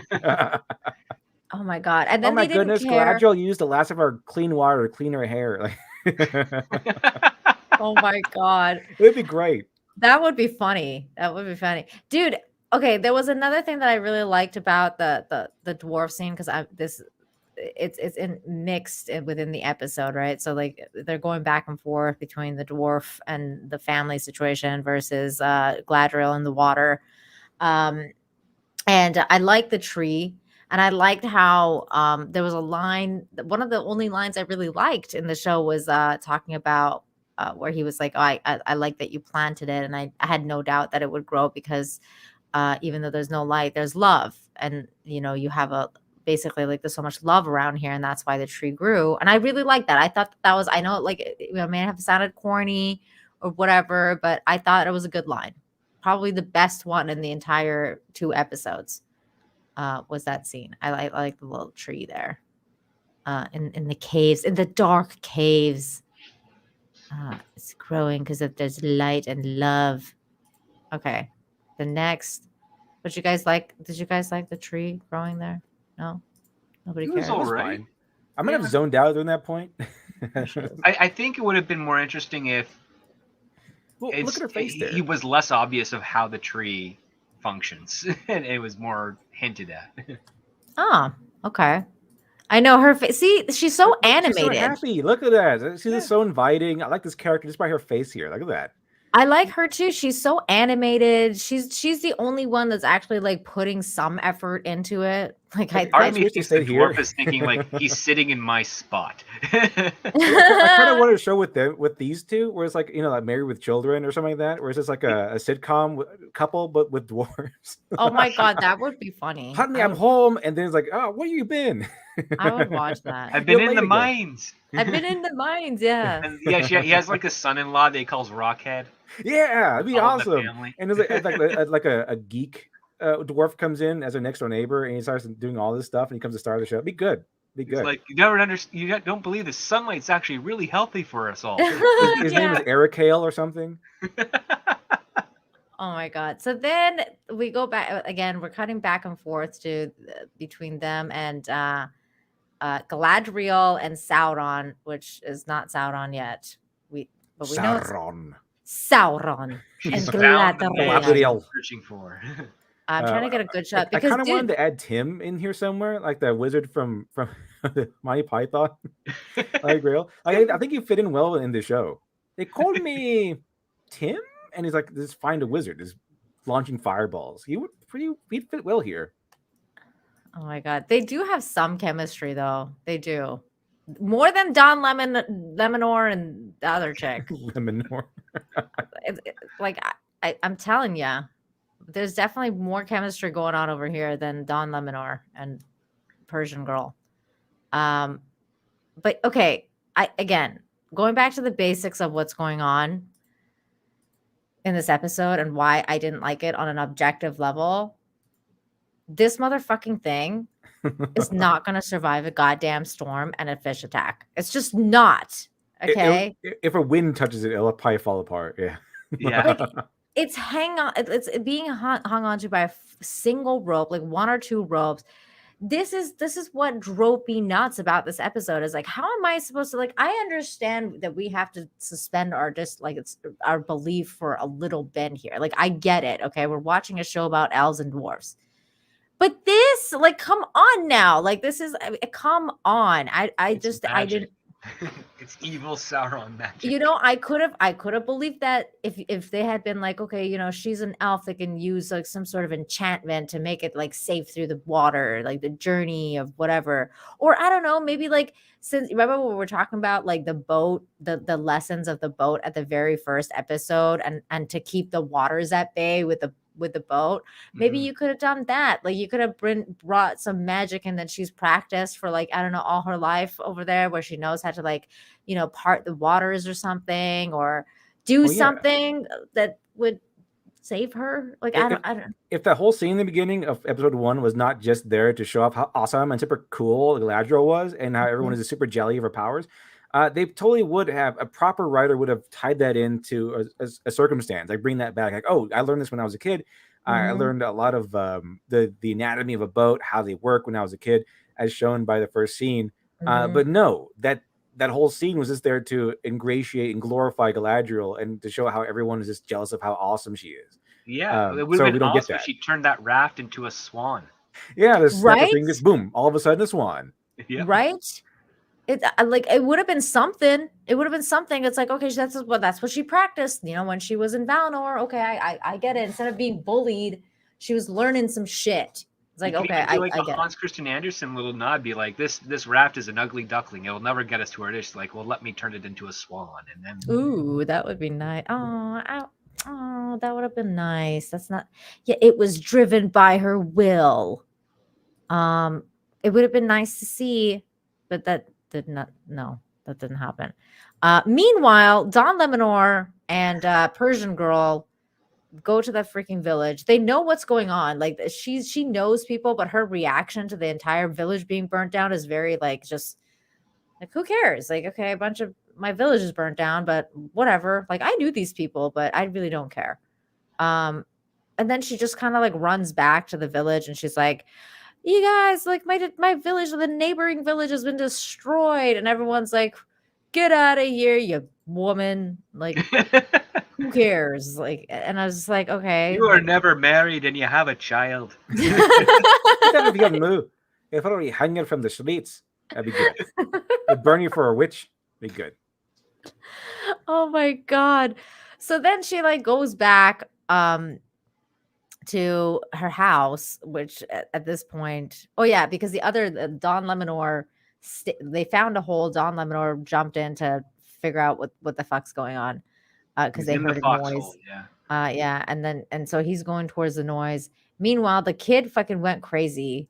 And this scene, like I couldn't help but laugh my ass off because the kid, he is hearing rats in the floorboards or something, and all of a sudden he's hearing it again, and he's like, "I'm gonna fucking kill you, fucking rats!" And he just fucking starts smashing the floorboards, and I was like, dude.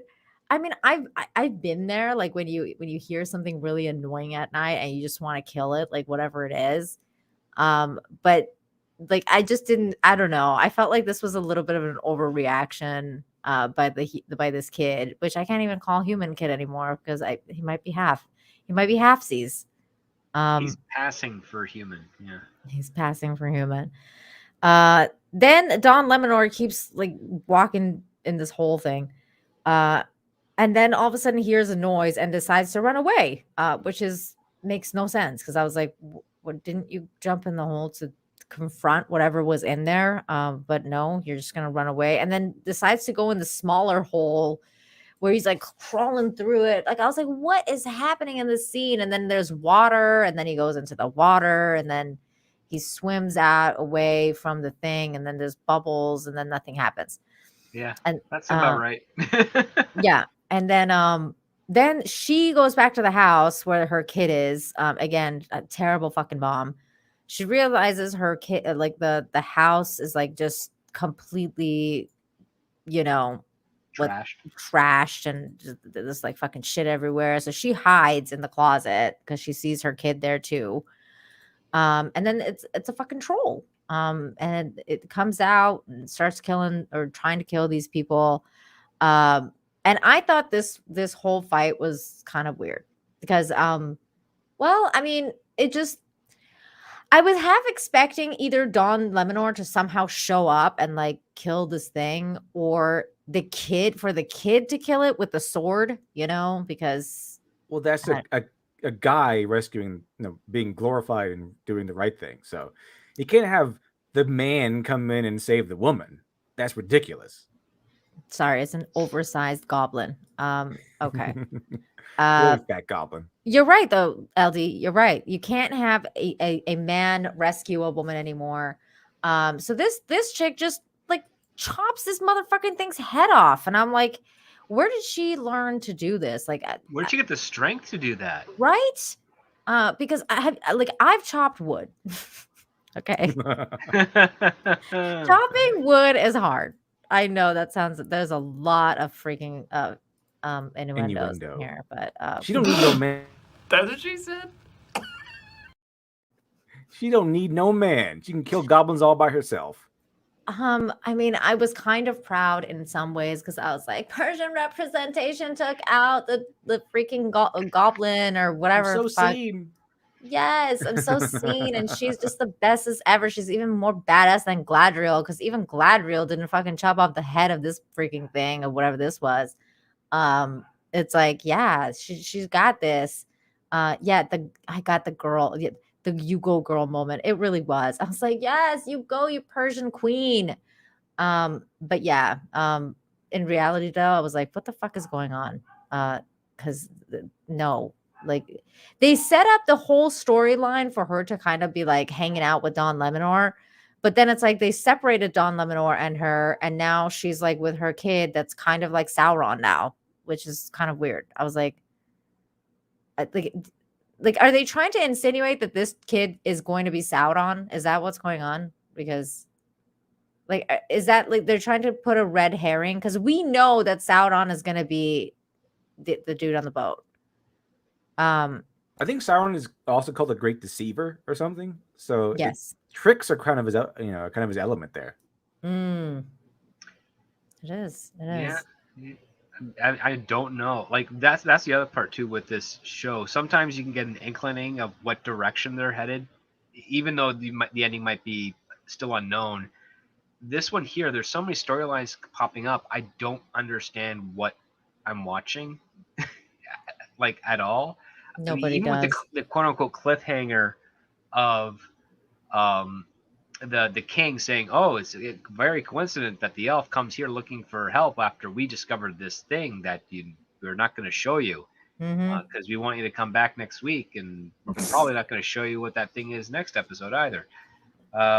So it just feels like they have all these ideas that they're just kind of throwing out there in this 10 episode season, hoping that it's going to land in some direction. It feels like something is going to stick. Okay, so then we're almost at the end of this. This is almost over. Then there comes the scene where he rescues her from the water because she falls in because it's stormy, whatever. I still don't understand how on earth this thing could last this long on the water. I don't understand how the rope anchors her down because it's not attached to anything other than her. It was a stick. There was a stick that was attached to it too. There's no way I was heavier than what was going on in that storm. There it is. I know, but there's a stick there. Here, hold on. Let me pause it on that scene. There it is. So one of the stick, because she tied herself to one of the sticks. There it is. I don't know if you can see it or not, but so she's tied to that stick, and so he jumps in. And he basically cuts it because he sees her knife in her pouch or whatever the fuck it was. But then, again, this is one of those parts where I was like, you gotta suspend your disbelief. But really, like, I cannot with this scene because he jumps in to go rescue her. Meanwhile, there's a storm happening in the ocean. He's abandoned the boat, technically. He's abandoned the boat, which should have been destroyed already. That boat's not going to last. But then they come back in the same fucking area. Like, it's like, it's right there. It's just floating right next to them. It's not gone anywhere. You would think that they would be kind of stranded after that happened because it's like, that, I don't know, physics? I don't know. wouldn't the waves take the boat away? I don't understand. The wave how. would topple that raft. The water crashing against it would loosen any ropes that are holding it together. It would just fall apart. It would all fall apart. Then there's a cryptic conversation between the king, the dwarven king, and the prince. Like there's some sort of secret in here too, and you're like, okay, all right, I guess we'll find out next week.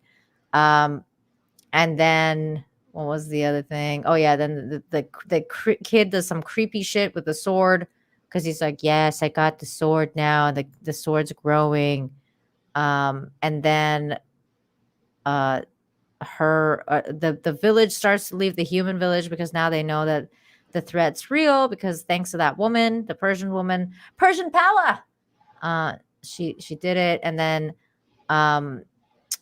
Gandalf, which I mean technically maybe he's not Gandalf, but we think it's Gandalf, starts doing some weird shit with the fireflies, shows the little Brady foot people the stupid constellation.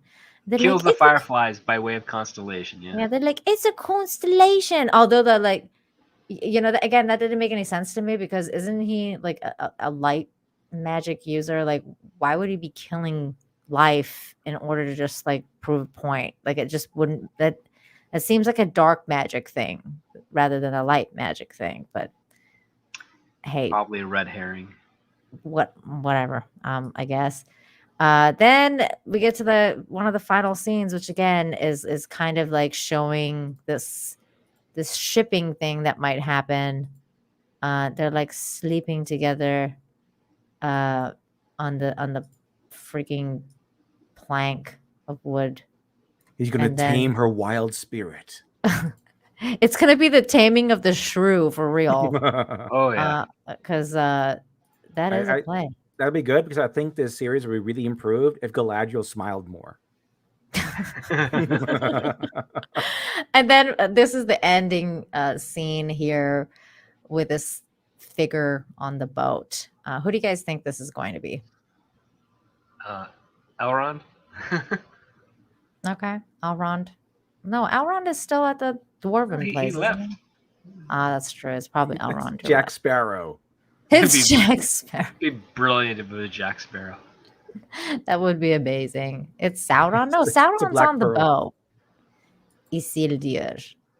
All right. I think they said they're going to add in Isildur, and they gave him a sister, so they can, the real star of the show. Oh, most of the people here are all women, except for maybe Don Lemon. Yep. And Elrond. Elrond is pretty close already. Yeah. But all the actual people that are doing things like their little D&D group, they're all like women. They're all women. Didn't you see my icon for this episode? When I was making it, I realized I was like, wow, the main 3 people are women. Like you got there was actually 4 because you got the Galadriel, obviously. The dwarf, the hobbit, the elf, and the human. Yeah. Yeah, and the Persian lady. That's the human one. Yeah, the human. Although the other girl's Persian too. Disa. She's half Persian. So there's a lot of Persian representation in this. I'm finally seeing. I'm so happy. I think it might be Elrond. It's Black Sparrow. Okay. All right. That's it. That's the end of these 2 episodes. I feel like. Okay, let me ask one more question before we end the show. Because that was one of the points of contention for Lofty, and this whole her not being a Mary Sue is that he saved her. So I think that That's reason not how that that works. Yeah, I know, but the reason, or basically, that she's not an intersectional feminist, because she almost died and he had to save her. So, I mean, I think that they did it as a plot point more than anything because they want him to have her fall in love with him so that he can the romance novel. Yeah, but also to misguide her and put these kind of red herrings, right? To throw him to throw her off the scent. It's got a red pill her. Yeah. I mean, if this character, who I think we're all 99% sure is going to be Sauron in the end, the whole idea is that it's playing up the dramatic irony and the terrible reveal of falling in love with the wrong man or wrong person. Well, every man is the wrong man to fall in love with. Yeah. Yes, So she that's, did pull him out of the water. That's a great point. She did do that. It's true. yeah. So right here, it's really just a contrived way to put her in a position of vulnerability so that she could open up to him. Mhm. But the difference being is that I severely doubt that they're going to let her be swept away in the vulnerability and enthralled by him early on. It's not going to come for a very long time. I agree. If they want to do this. And If it does, it'll be like episode like 6 or 7 probably, because there's only 7 episodes, right? I thought it was 10. Oh, okay. Never I have mind. no clue. I really don't want to keep watching the show. It's so bad. You're watching it, Script Doctor. We're talking about this. She'd be less of a Mary Sue if she gets rescued from the water or whatever. If she had been engaged in combat and lost, then we would have had, like, she lost in head-to-head combat. She found someone who was better than her. Like if she found a man who was better than her at fighting and he beat her, and then that's how she got in the ocean. But just being in the ocean and then just being lifted from the ocean onto a raft, doesn't disqualify her as being a Mary Sue. Yeah, the thing is, the Mary Sue doesn't learn because she already knows. And we're not getting situations where she's learning and then getting in similar situations and using the lessons learned previously to get out of that difficulty. I mean, the one of the principal rules with writing is that you never make anything easy for your main character. And that's in every situation you can. You just throw as much plausible things that you can at that character and see how they react so that we can see how they persevere and grow. The thing is that everything we've seen from her do at this point, she's been able to achieve with quote unquote struggle, but not necessarily difficulty.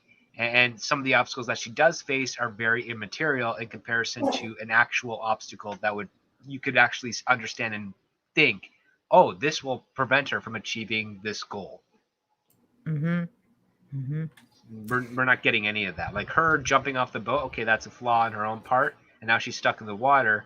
Well, she got, instead of her struggling to survive, she's like, oh wait, there's this other ship, the remnants of this other ship that's in the water as well. So she's gonna go and be rescued by them, and then they get attacked, and it's not her getting attacked, it's they get attacked. So she runs away, and then she gets rescued by the guy again on the raft. And it's like it's all passive. It's not active, and it's not active in a way that causes consequence and threat to her goal. It's just, and then this happened, and then this happened, and we're stuck in here. So there's no byproduct. None of her actions are having a negative impact or necessarily even a positive impact on what she's doing. The universe is kind of bending around to be convenient for her, and that's also another sign of the Mary Sue. Yeah, it's freaking driftwood. It's like it's as bad as the whole Titanic like door situation. I was like, there was enough room on the freaking door. Come on now. There very much was. But this was garbage. I'm sorry, but these 2 episodes were absolute garbage, and I can't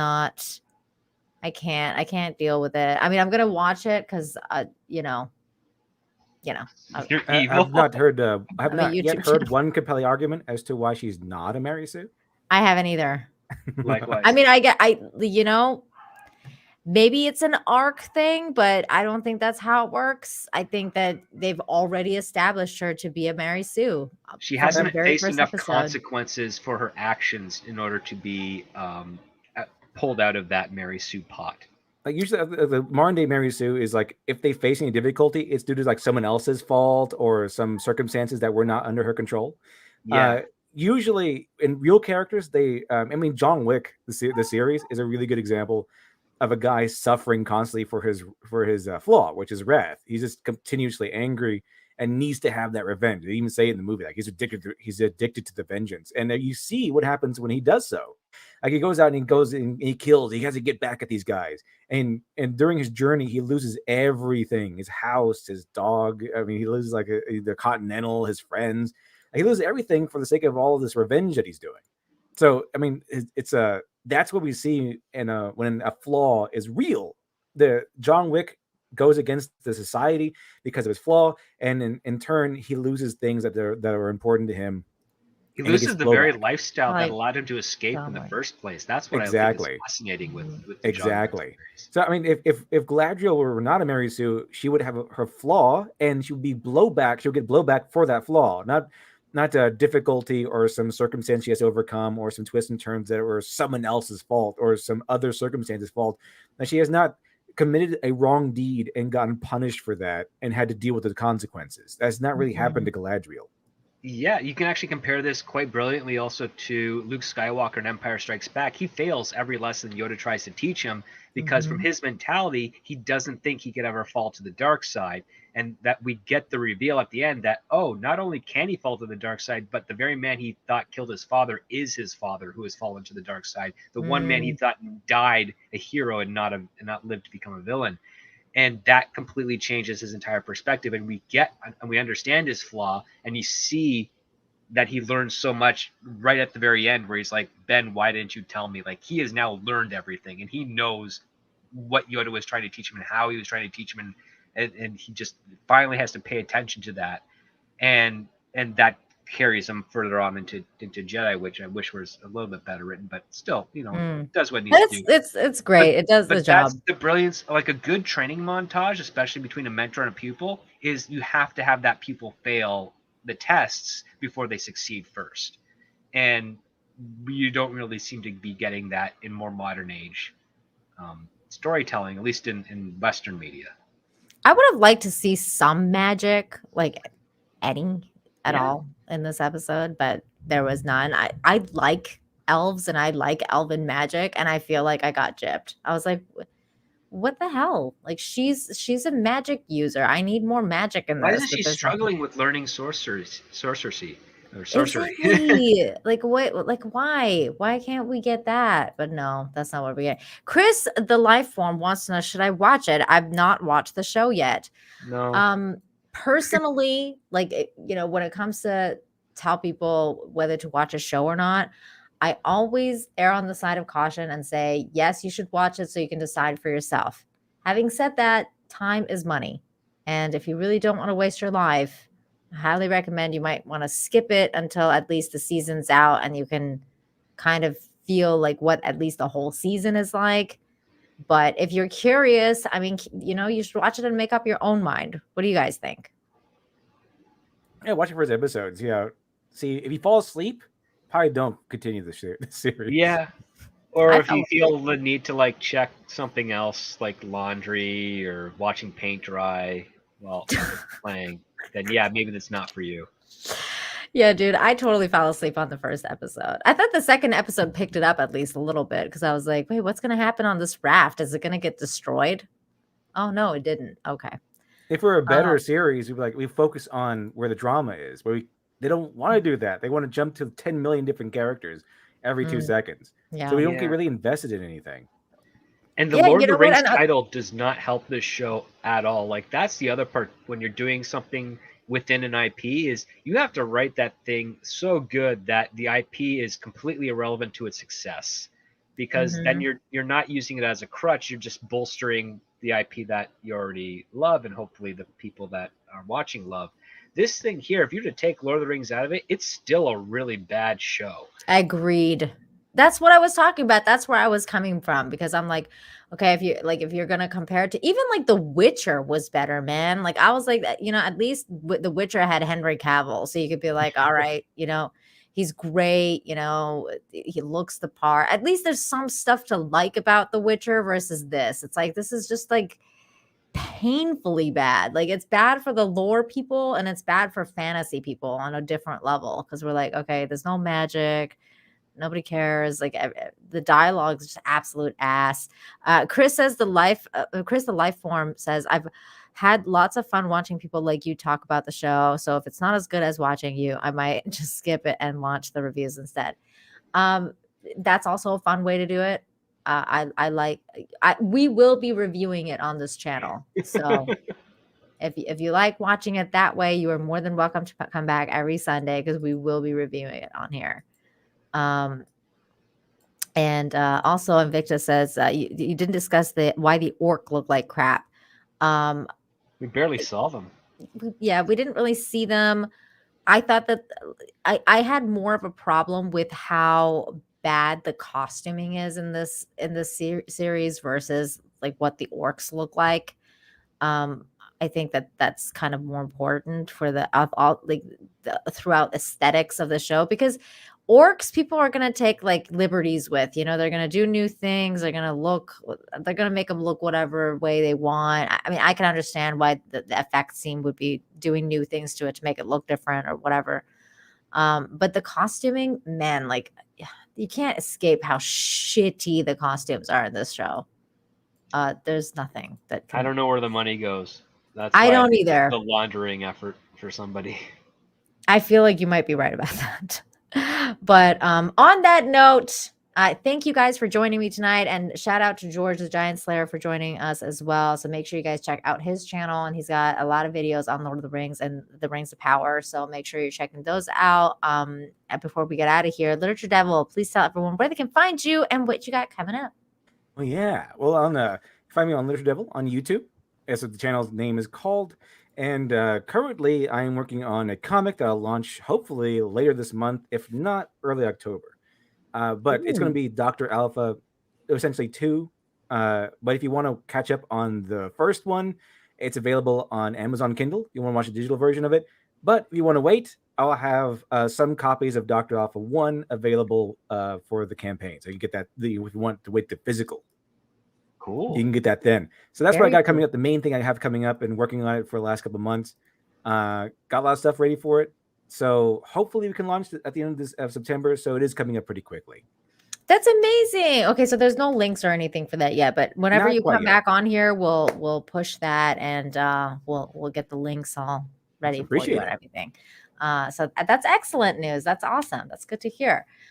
Script Doctor, please tell everyone where they can find you and what you've got coming up. Yeah, you can find me on Twitter at ScriptDoctorPhD and on YouTube at ScriptDoctor, where I do reviews and analysis of film and television from screenwriter's perspective. Yeah, that's about it. I've still been reading my Commandi collection that I got recently, and once I'm finished that, I'll be doing a live stream show with Keith from Pop Culture Minefield on a Saturday, probably sometime towards the end of this month. Where we're going to talk about this character, what I've learned, and what potential he could have if translated to live action. Nice. Excellent. Again, the links are always in the description down below. Definitely missed Jane today, but hopefully she'll be here next week. She was out of town. And yeah, we'll see everybody again next week as well. So, okay, for me, you guys can find me on probably Midnight's Edge tomorrow. I'm not sure if we're doing a show or not because it's a Labor Day in the States, but hopefully Labor Day we will Monday, be. yeah. Yeah. So I mean, we might be doing a show. So Midnight's Edge, you can find me there. Tuesday on the Real BBC, and then Wednesday on my channel again for Breaking the Narrative. Friday, you can find me for Infinite Hope right here, and of course Sundays we'll be talking about this. So everybody have a great night and enjoy your week coming up. Take care, everybody. Bye. I'll use that as an outro here. Okay, hold on. Okay, I got a good one. Here we go. Bye. I guess I'm here to send out the bat signal. A bat signal, for listeners who might not know, refers to the children's character, the Bat Man, a strong gentleman who fights crime nocturnally.